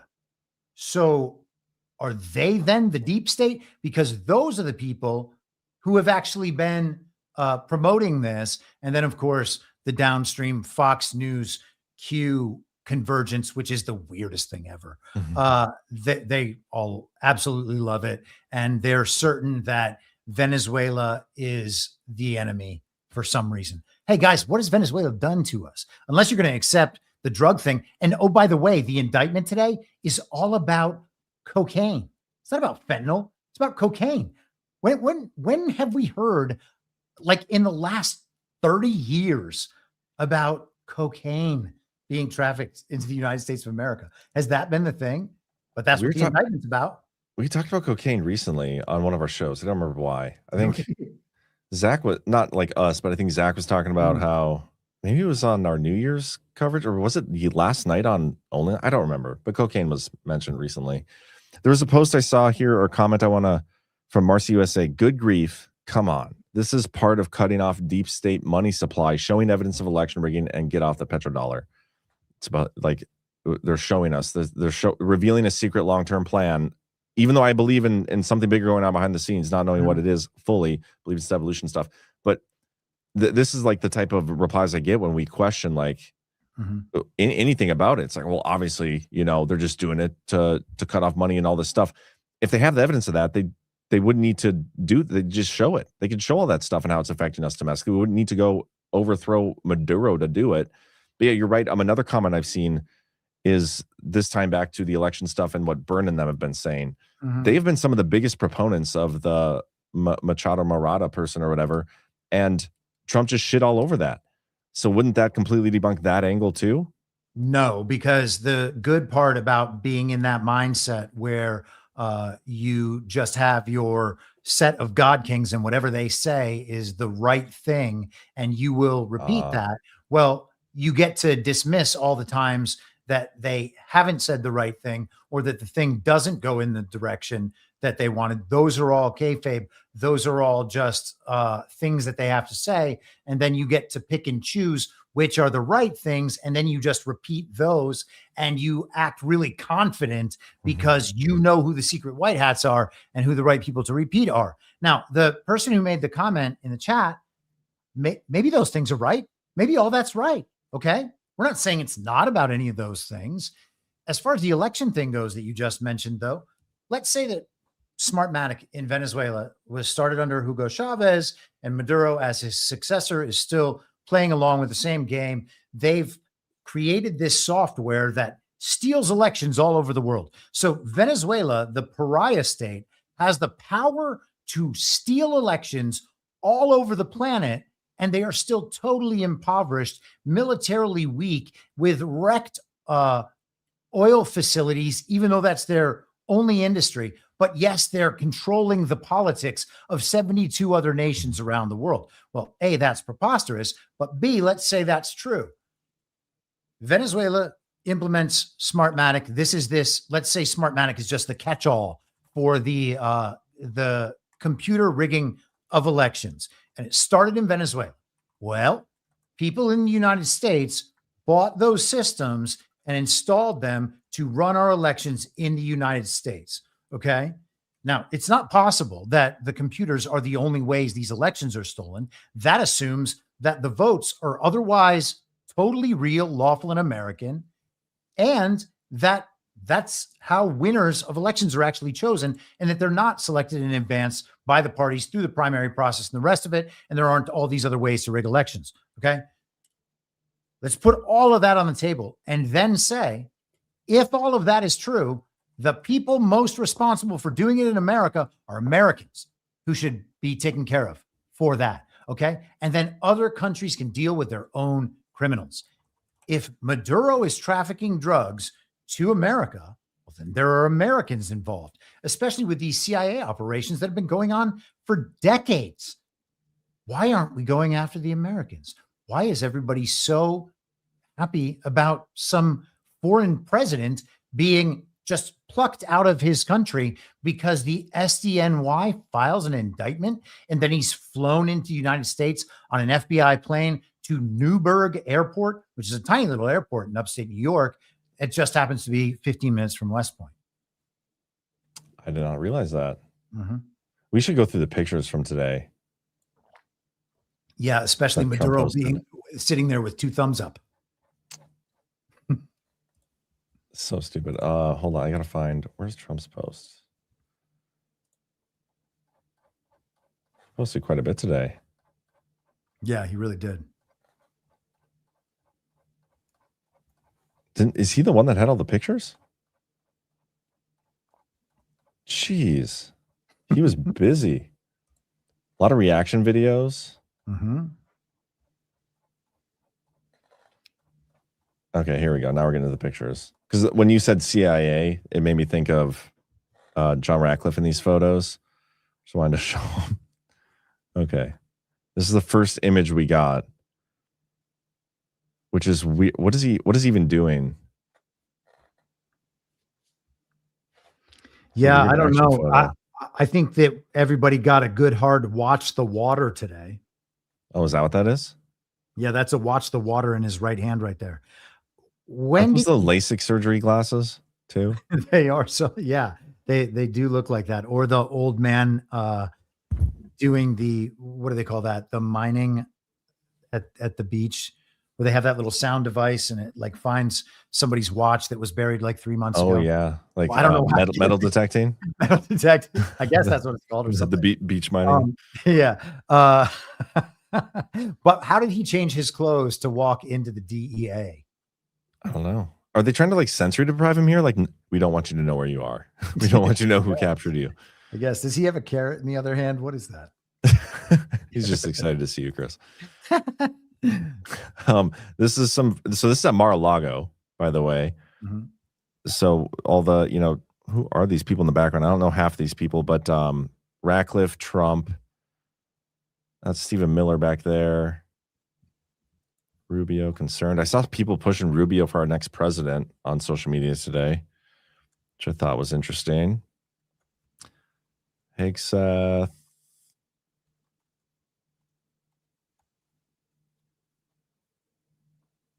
Did they say how long of an operation it was? I didn't see it. If they did, I'm sure it probably says somewhere. They have Twitter up on the TV in the background. I know, that's so funny. X, formerly Twitter, I guess that's the place that the Department of War gets their information as well. That's ridiculous. Well, it's a bit reminiscent, and I just saw this mentioned with Iran in a Just the News piece today, the Arab Spring and the effect that the social media operation had back in those kind of regime overthrow operations in the Middle East a decade or so ago. And we've heard from people like Mike Benz that program was brought over here to be used on Americans in the COVID and post period, these last 5 years or so. Has anybody been able to figure out what it says on that in the search bar there? On the X, formerly Twitter screen? Yeah, like if you look at behind him here. Not I. They typed in something. You see that? Yeah. Is there a way to like, oh, I wonder. In the movies, they have that thing that makes everything super sharp. Yeah, I'm playing around in Canva right now, trying to figure out.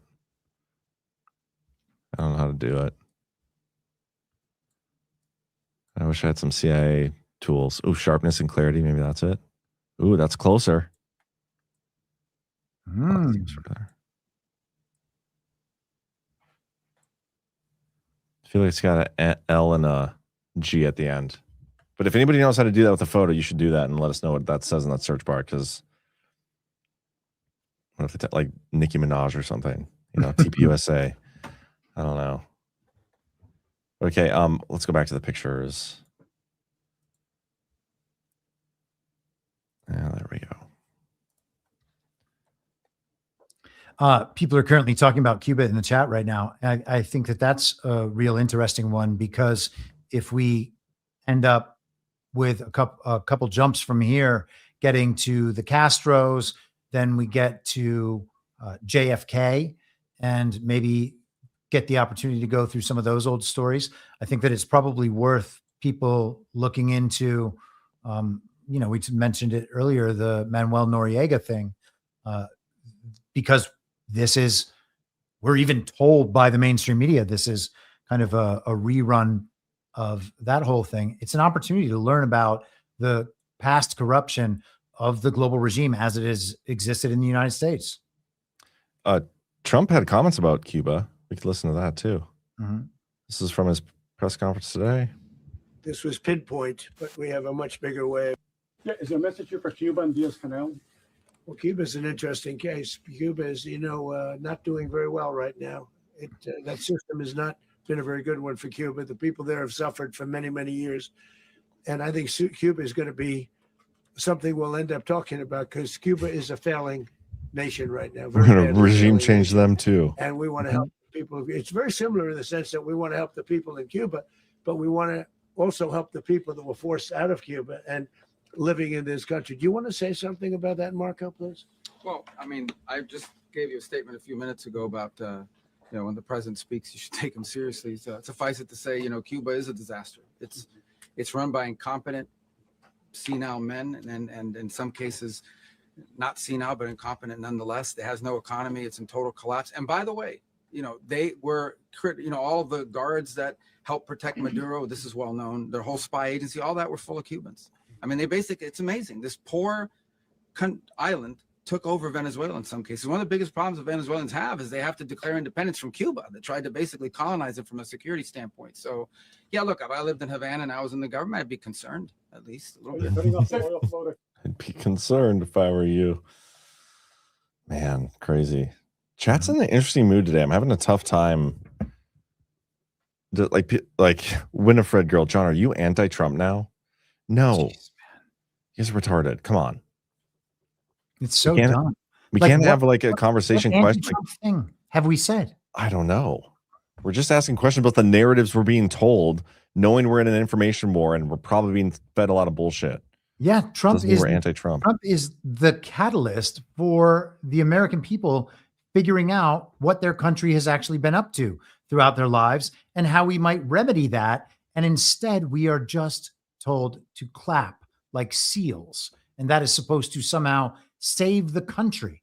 We're going to repost the things that Fox News says online. And by doing that, we're going to save the country. Okay, so it's so disgraceful that people think that they're like supporting the notions of the founding by doing whatever the people on TV tell us to do.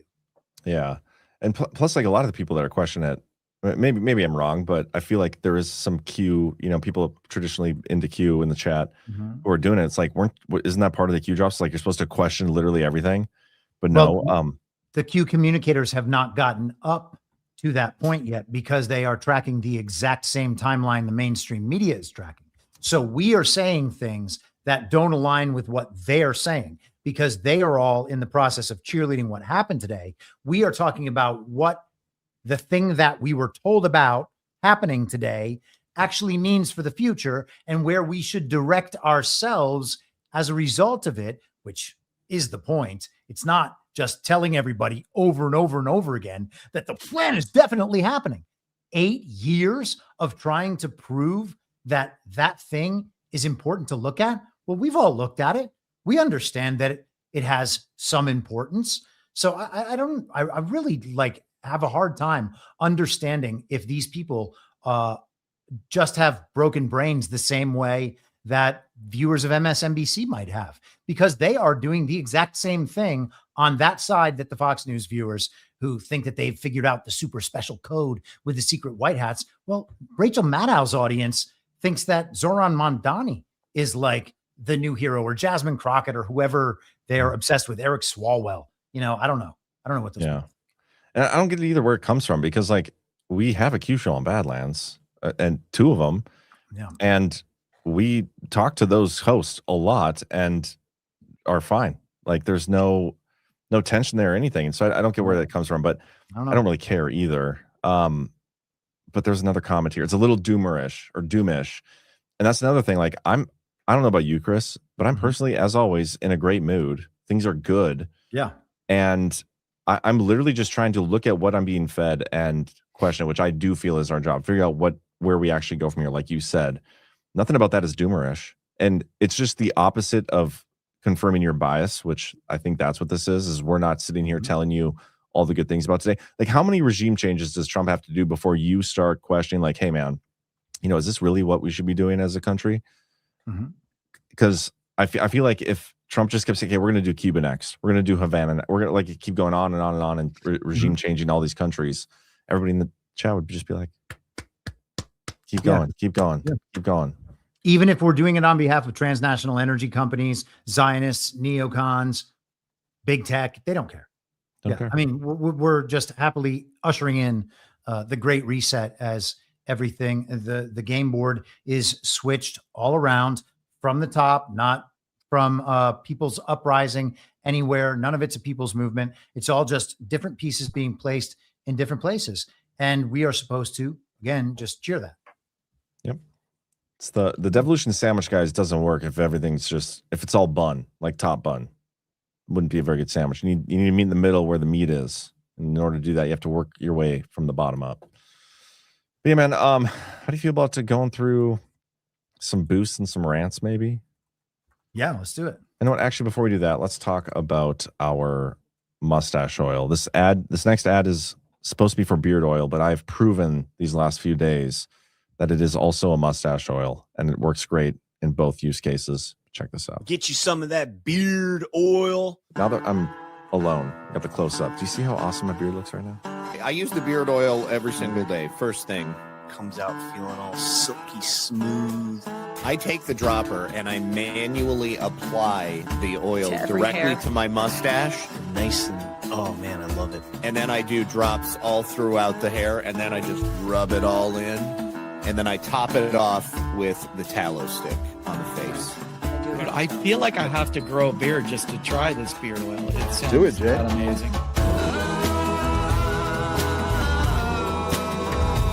It's all from softdisclosure.com, and the best part about it is you'll be supporting Badlands Media, Annie from Willow and Farms, and basically 3 of Annie's neighbors.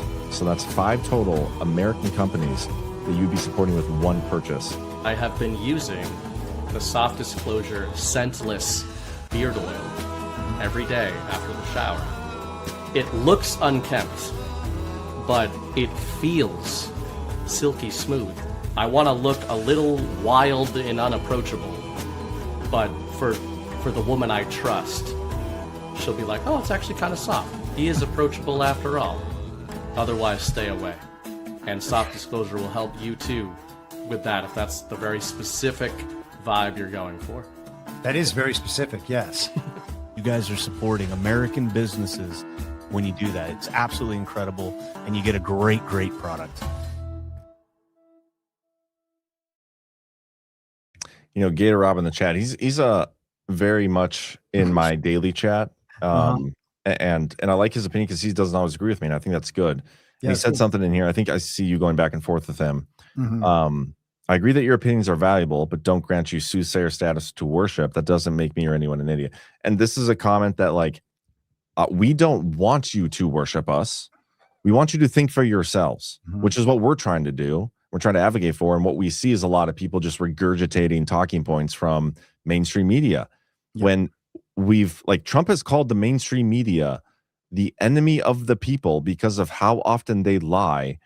And they're pretty much all in unison, like almost approving of the narrative that the Trump administration is kind of putting out there.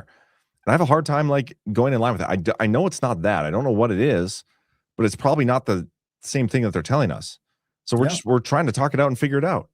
We don't want you worshiping us, and just because we disagree with some of the things you say, we might call you an idiot. We don't know most of you personally. We know you're not idiots, hopefully.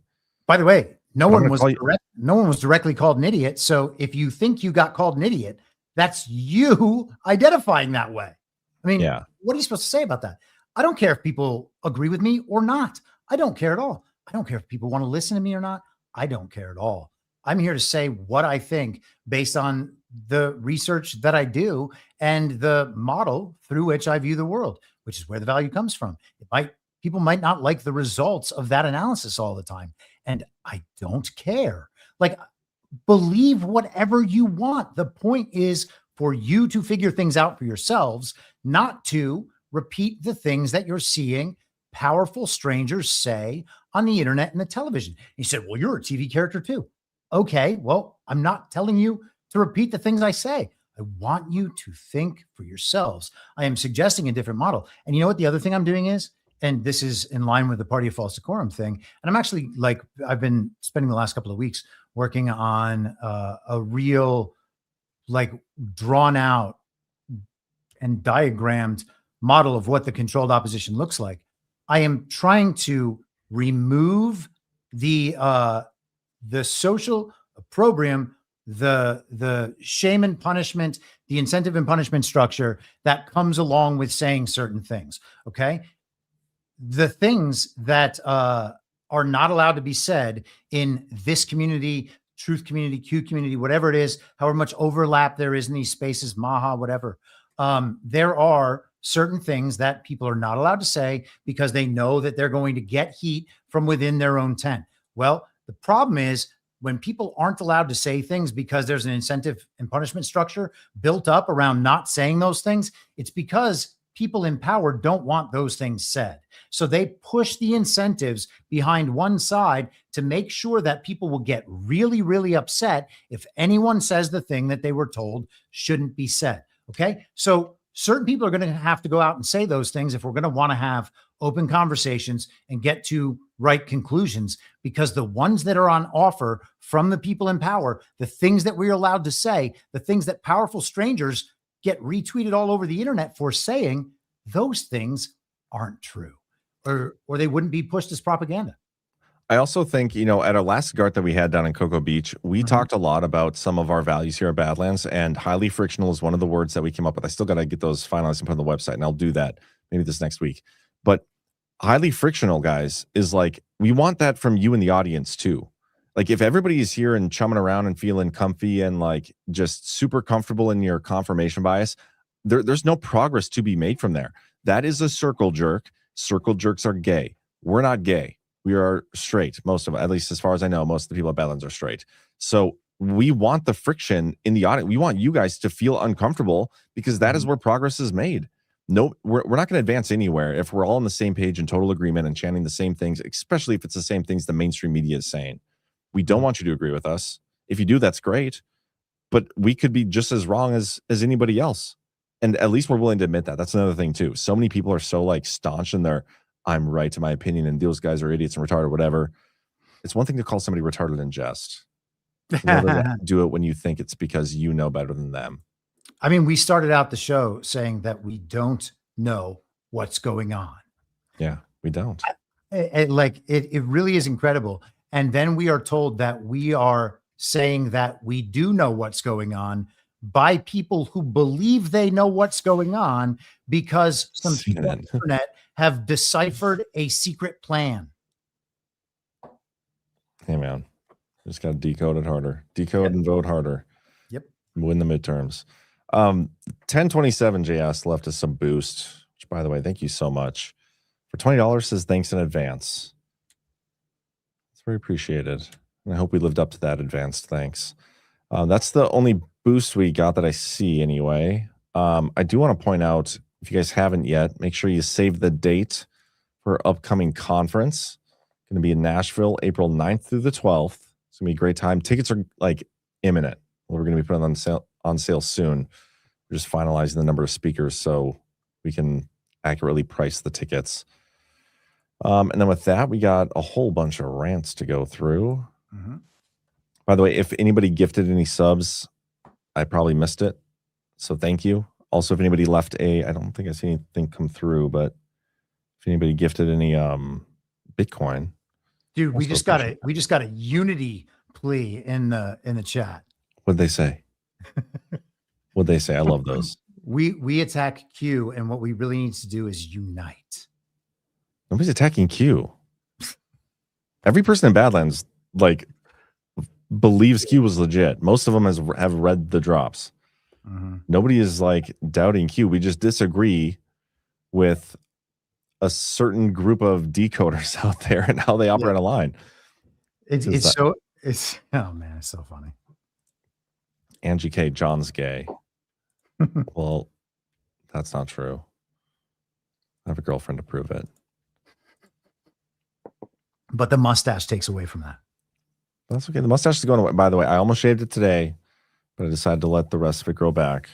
But I am probably tomorrow at some point. The next time you see me, I probably will not have a mustache. And I know that makes many of you sad. Some of the mustaches are coming back in Major League Baseball, though. It's like back to the late 80s and early 90s relief pitcher style. You probably think it's because I've been wearing it this week. That's why they're coming back. So maybe they're copying you. Yeah, I think that's what it is. Mhm. But maybe I should keep it. I don't know. You know what? You make a great argument, Chris. I think I'm going to keep it. Well, you could end up being a relief pitcher if you do. Yeah, I can throw mid to upper 80s. I have no doubt that's true. Or I used to at the carnival in my local high school like 7 years ago. Yeah. Because that thing was certainly accurate, I'm sure. They would never set it up high. Yeah. The final demand says Watnick shared a post on X that said, when we re-architected the way the U.S. operates in cyberspace with NSPM 13 during Trump 45, it was for this purpose. Yeah, I was going to show you guys that tweet, wasn't I? Sir Cohen.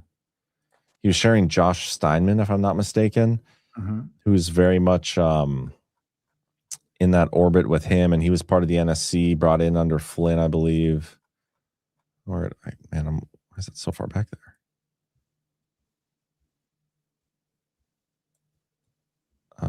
It's around here somewhere. Well, what the shit? What's the date today? The 3rd? Well, maybe it's right here. This is it. 10 years of work. Listen at 220. The chairman says cyber effects were critical to the Maduro capture when we re-architect the way the U.S. operates in cyberspace with NSPM 13 during Trump 45. It was for this purpose, to make cyber a tool of national power. Notice he doesn't mention NSPM 20, which I know was also, it was like an addendum almost to NSPM 13. But I didn't realize Steinman had a role in that. I'm curious. I've reached out to him, tried to get him to for an interview, but he never responded. But all right, let's keep going. By the way, I don't have any outro videos lined up in case you have anything in mind. DCNR 226 for $100, which is awesome, says, thank you for walking us through this. Drinks on me if you ever come to Miami. Sounds good. Very generous offer. I will keep that in mind. Keith O'Higgins, might be time to see who's making money for shorting the market on fentanyl and Ukrainian wives now. The new boss is the same as the old boss until you destroy the supply lines. It's logistics. Jackie Espada, are we sure Ghost is actually on vacation? And posts a link. And this link is, oh, that's great. Ghost on Maduro's lap. That is a different outfit. Yeah. And then the outfit coming down the hallway with the DEA guys is different as well. How much of like a role did the DEA play in this raid? Because they talked about the military a lot, but it's the DEA posing all the pictures. Yeah. And again, Maduro accused the FBI and the DEA under Biden of bringing Tren de Aragua to the United States. Yeah, that is interesting. Berkey says, y'all are acting like Jon and Chris are chopped liver. They hurt my feelings, Berkey. Oh, we did get a Bitcoin thing that just came through. Who is that? B Money, 1971. Thank you so much. That's very cool. You know, we're still waiting for somebody to donate a full Bitcoin. So whoever decides to do that, you'll be the first. Just keep that in mind. Not Surprised 42 can't stay for the live today, but drop it into support and say, you guys rock. Catch you on the replay. Thank you, Not Surprised, for that. We appreciate you. Heather Jones 1 for $5 says, could Maduro be the new burn bag? They found Maduro in a burn bag in Venezuela. Well, of course it was a burn bag. They bombed it first. But they didn't bomb him. They bombed other random things. They just haven't told us what that is. Well, yeah, only his bag caught on fire and it burned away, leaving only Maduro to rise from the ashes and then be scooped up by the DEA and FBI. What is the DEA doing operating in Venezuela? It's so weird, especially enforcing a federal statute on a foreign person. Do we have extradition with Venezuela? I don't know. Does anybody know? I don't know. That'd be even funnier if it's like there's no extradition laws, but then we go and just literally take the president out of there, pluck him away. Keith O'Higgins, will Univision platform the new Venezuelan Scott Pressler? Vote harder for the new zoo animals. I am curious to see how they like go about that aspect of it. Like, okay, we are going to like, what is an election in Venezuela going to look like that the Trump administration approves of? I don't know. I mean, the standards that the regime wanted to implement were all listed in that crisis group report that we referenced earlier. They wanted to take over the election infrastructure of Venezuela and then force Maduro into having early elections so that they could crown a new puppet and suggest that that person was legitimate. And by the way, for all the people that are like Maduro stole his election in 2024, first of all, elections are fake. And second of all, the proof of that is exit polling from Edison Research, which is an American firm doing exit polling, which is asking people what they did when they walk out of the polling place. Some small number of them, they say, oh, this is statistically relevant. And then they say that Maduro lost by 30% because they talked to some people outside a polling place. And then they backed it up with like voting receipts that were found by the opposition. So silly. The way they talk about him in the indictments is really funny too. When it comes to like his election and him being, not the legitimate leader. Mm-hmm. Nicolás Maduro, the defendant, a Venezuelan citizen, was previously the president of Venezuela and is now, having remained in power despite losses in recent elections, the de facto but illegitimate ruler of the country. He also previously held a seat, blah, blah, blah, blah, blah, blah. Cocaine trafficking. He was declared victory in a disputed and internationally condemned presidential election in Venezuela. Mm-hmm. This is really mean. Internationally condemned. Gosh, that makes it true. So as long as all the other countries in the world condemn something, it can't be real. Yeah. But yeah, I'm curious to see how they resolve that. Because now, according to some people online, some former, potentially still current CIA people, Venezuela is the root of all election shenanigans. And so every election moving forward should be legitimate now that Maduro has been taken out of there, right? Isn't that the logical? That's right. Yes. Their elections immediately go back to legitimate. Yes. Okay. I was just wondering how that worked. And so do ours because he was stealing ours. Yeah. 72 countries all over the world for the last 20 years. Yet he still got overthrown, even though he was able to pick whoever he wanted in all these other countries. Mm-hmm. It's crazy. Desert Jules 17. Good to see you, Desert Jules. Thank you, Chris Paul, for turning me into a skeptic. Story is always just that, a story. Maybe some truth is weaved in there, but discernment is a must. The only amount of truth that is weaved in there is the stuff that has to be real in order to sell the story and whatever is going to keep you attached to the propaganda. Yeah. I think the ability to admit to yourself that you don't know what the hell is happening in any of these situations is required. So once you get that out of the way, and you can just try to figure it out, I think you'd be in a much better headspace and less emotionally attached to people disagreeing with you on the internet. Right. You just have to have basic epistemic humility and understand that there are things that we just don't have access to.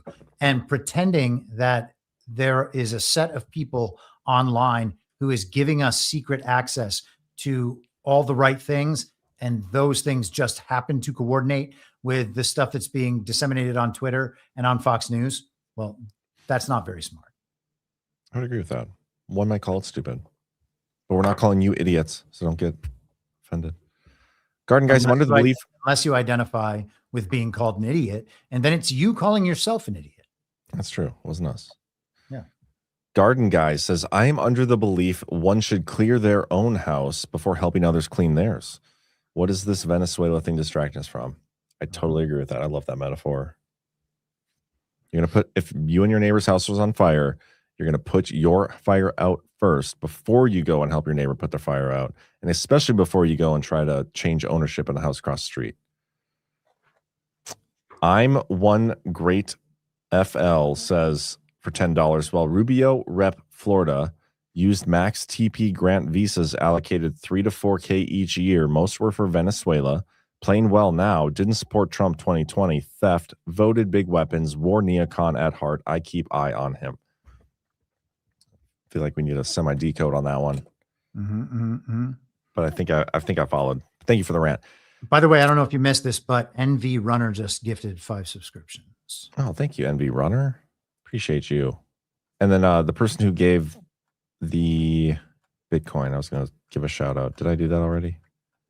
Yeah, B Money 1971. Thank you for the 0.000236663 Bitcoin. You're appreciated. Chlornovna for $40 says, so happy to be back listening to the DPH. Chris, I have shared your hoodwinked article with my neurosurgery and neurology teams, trying to spread the word about what I learned the hard way. Nice. I hope that that has a positive effect. And please let me know if it does. Yeah. And I hope everything's okay. By the way, that is that's a person who's spent considerable time in both Venezuela and Guyana and talks to me about her experience regularly. So Chlornovna? Yeah. That's really cool. Does she have like surgery? Obviously. She has a neurosurgery team? Or are they her team? Like, is she the head of neurosurgery? That is a question that needs to be asked to her. I would not know. Okay. Well, I'm asking you, Chlornova. Well, then the answer. Oh, well, thank goodness you're talking to her and not me. Yeah. Can you keep quiet? I'm trying to have a conversation here. Sorry. Jen Hud for $10. I want to believe Trump is still with us and to destroy the deep state, but he has so many globalists. Could he be bringing us into the very place we hoped he was against? One world order. What are your thoughts? You talk about this all the time, Chris. Yeah, I've been talking about it for a couple of years because I think it's a question that has to be asked. That is the worst case scenario, of course, right? And I don't think that the worst case scenario is what's happening. And I think that Trump is good. I think he may end up going down as the greatest American to ever live. But we would be irresponsible to ourselves, to our families, to our country, if we did not consider the worst case scenarios and attempt to prepare to mitigate those if we end up finding out that they're more likely than we would have preferred. Well said. Ramble on 365. If you left the stream because someone hurt your feelings, you are an idiot. See, now it wasn't us, it was them. Thank you for saying what we were all thinking, Ramble on. Keith O'Higgins, I'm just glad Maduro was assassinated. I don't know if I could follow any more Egyptian planes or Candace for the next 17. He meant wasn't assassinated. Oh. It's still good. Old School 69, great show, guys. Here's a photo I made in response to Chris's comment. Let's check it out. Joe Biden 2026 mainstream media fan club. I like that. It's very good. AI is so awesome. Yes. Cam Cooksey, I'm not doubting Q. I'm doubting you. Great show, fellas. I think he's talking to you there, not me. I think that he was speaking with the voice that we were expressing. It's not Q I'm doubting. It's your interpretation of Q that I'm doubting. Amen. Or more accurately, the fact that people are listening to Q influencers and then just saying the same thing. And because they all say the same thing together, they've convinced themselves it must be right. And if you don't agree with the thing that they're all saying together, well, then you're the enemy. And we're dooming. Yeah. It's ridiculous. Because that's what Q wanted. They didn't want anybody to think for themselves, right? I guess. Chlornovna says, for $5, regime change is not right. Installing leaders in foreign countries is also not right. I think Trump and Putin are working with and controlling Guyana or V, plus Essequibo with Exxon ready to move in. Yeah, Essequibo. Yeah. Yeah. And I could get behind, like, you could sell me on the argument, going to what I said earlier, like, I don't agree or believe in regime change. I think we should mind our own fucking business. Like, let these people, if they don't like their leader, do what we did in 1776 and figure your shit out, okay? But if we're going to do this, like, show me the roadmap, the legit roadmap on why doing this will be the last time we ever have to do this in this country ever again? And also, how much benefit financially is the United States going to get for it? Because that's the only transaction or piece of the transaction I care about, if I'm being totally honest. We have so much freaking BS in this country. I don't want to pay tax anymore. So if anything having to do with this situation can get us closer to that goal, that'd be great. Nevada runner for $10 gives a thumbs up, a party emoji, and cheers. Thank you, and all those things to you as well. The Q Awakening, no friction, no gain. Love the show. Can't say enough how much I appreciate Discord being welcomed in Badlandia. Love all you miscreants. Happy New Year. We love you too. Yes, and Happy New Year. Angie K, DEA arrested, military protected them, and the CIA. I wonder if that's like a way they got around of an act of war type situation. He didn't need to declare war on them. The DEA did it. We were just protecting them. Well, and you remember back when he announced that he had approved the CIA running operations in Venezuela. Yeah, that was in October. Yeah, a few months ago. Yeah. Yeah, Gator Rob for $5. Good to see you, man. Says people are using their own minds and nobody knows what is real. Agreed. Many of us seem brash or rude because some are here for fuzzy social experiences. I'm cool with everyone disagreeing. Well, there you go. That's a nice way to end it. High five, Gator Rob. Amen. All right. It looks like you got our outro video. A couple of them. Yeah. I think you should do for a treat. I think you should do Daily Weimar first. Okay. And then we'll do the next one. I won't say that title though. Yeah. Well, everybody, do us a favor, hit that thumbs up. Greatly appreciate it. I may be doing another gaming stream with Zach tomorrow, depending on if I can make sure my kids are situated. What are you guys playing? Last time we played Warzone. We might try Battlefield or whatever this time. So Call of Duty and then Battlefield. Yeah, that's what we're just messing around, getting some exclusive subs. Are you? I might have to do that. You play? Yeah, man. Hell yeah. Well, not recently, but I have definitely played a lot of Call of Duty in my day. I used to play like back in college, and I hadn't played for years, but I picked up right where I left off, man. It was fun. I remember a few years ago, I had a 40-1 match. Oh, well, this is like a battle royale or whatever. Okay. It's still fun. I was talking about like the, the open battle, like every man for himself kind of thing. Yeah. No, that's fun. Yeah, you should definitely do it. Yeah. I wonder if we can figure out a way. It's like we'll talk about this off air. Okay. I'll let you know if we decide to do it. But otherwise, we have John Drake show tomorrow, Bernie Bright narrative tomorrow. Should be a good day. Make sure you follow us and stick around for that. And yeah, we'll get out of here with these Daily Weimar first. Thanks, everybody. Thanks, Chris. See ya. Follow me, Matt, now. Dumb Goyim. Yes, sir. What is this? Matt Walsh, you're such a good little Shabbos goy. No, I'm a man. I have a beard and I wear a flannel shirt. I'm a man. But when the Jews crack the whip, whoosh, whoosh. Get back to work, Matt Walsh. Get back to work. Do not criticize Israel. Oh, yes, sir. Yes, sir. Yes, sir, Ben Shapiro. Shut it down now. Yes, sir.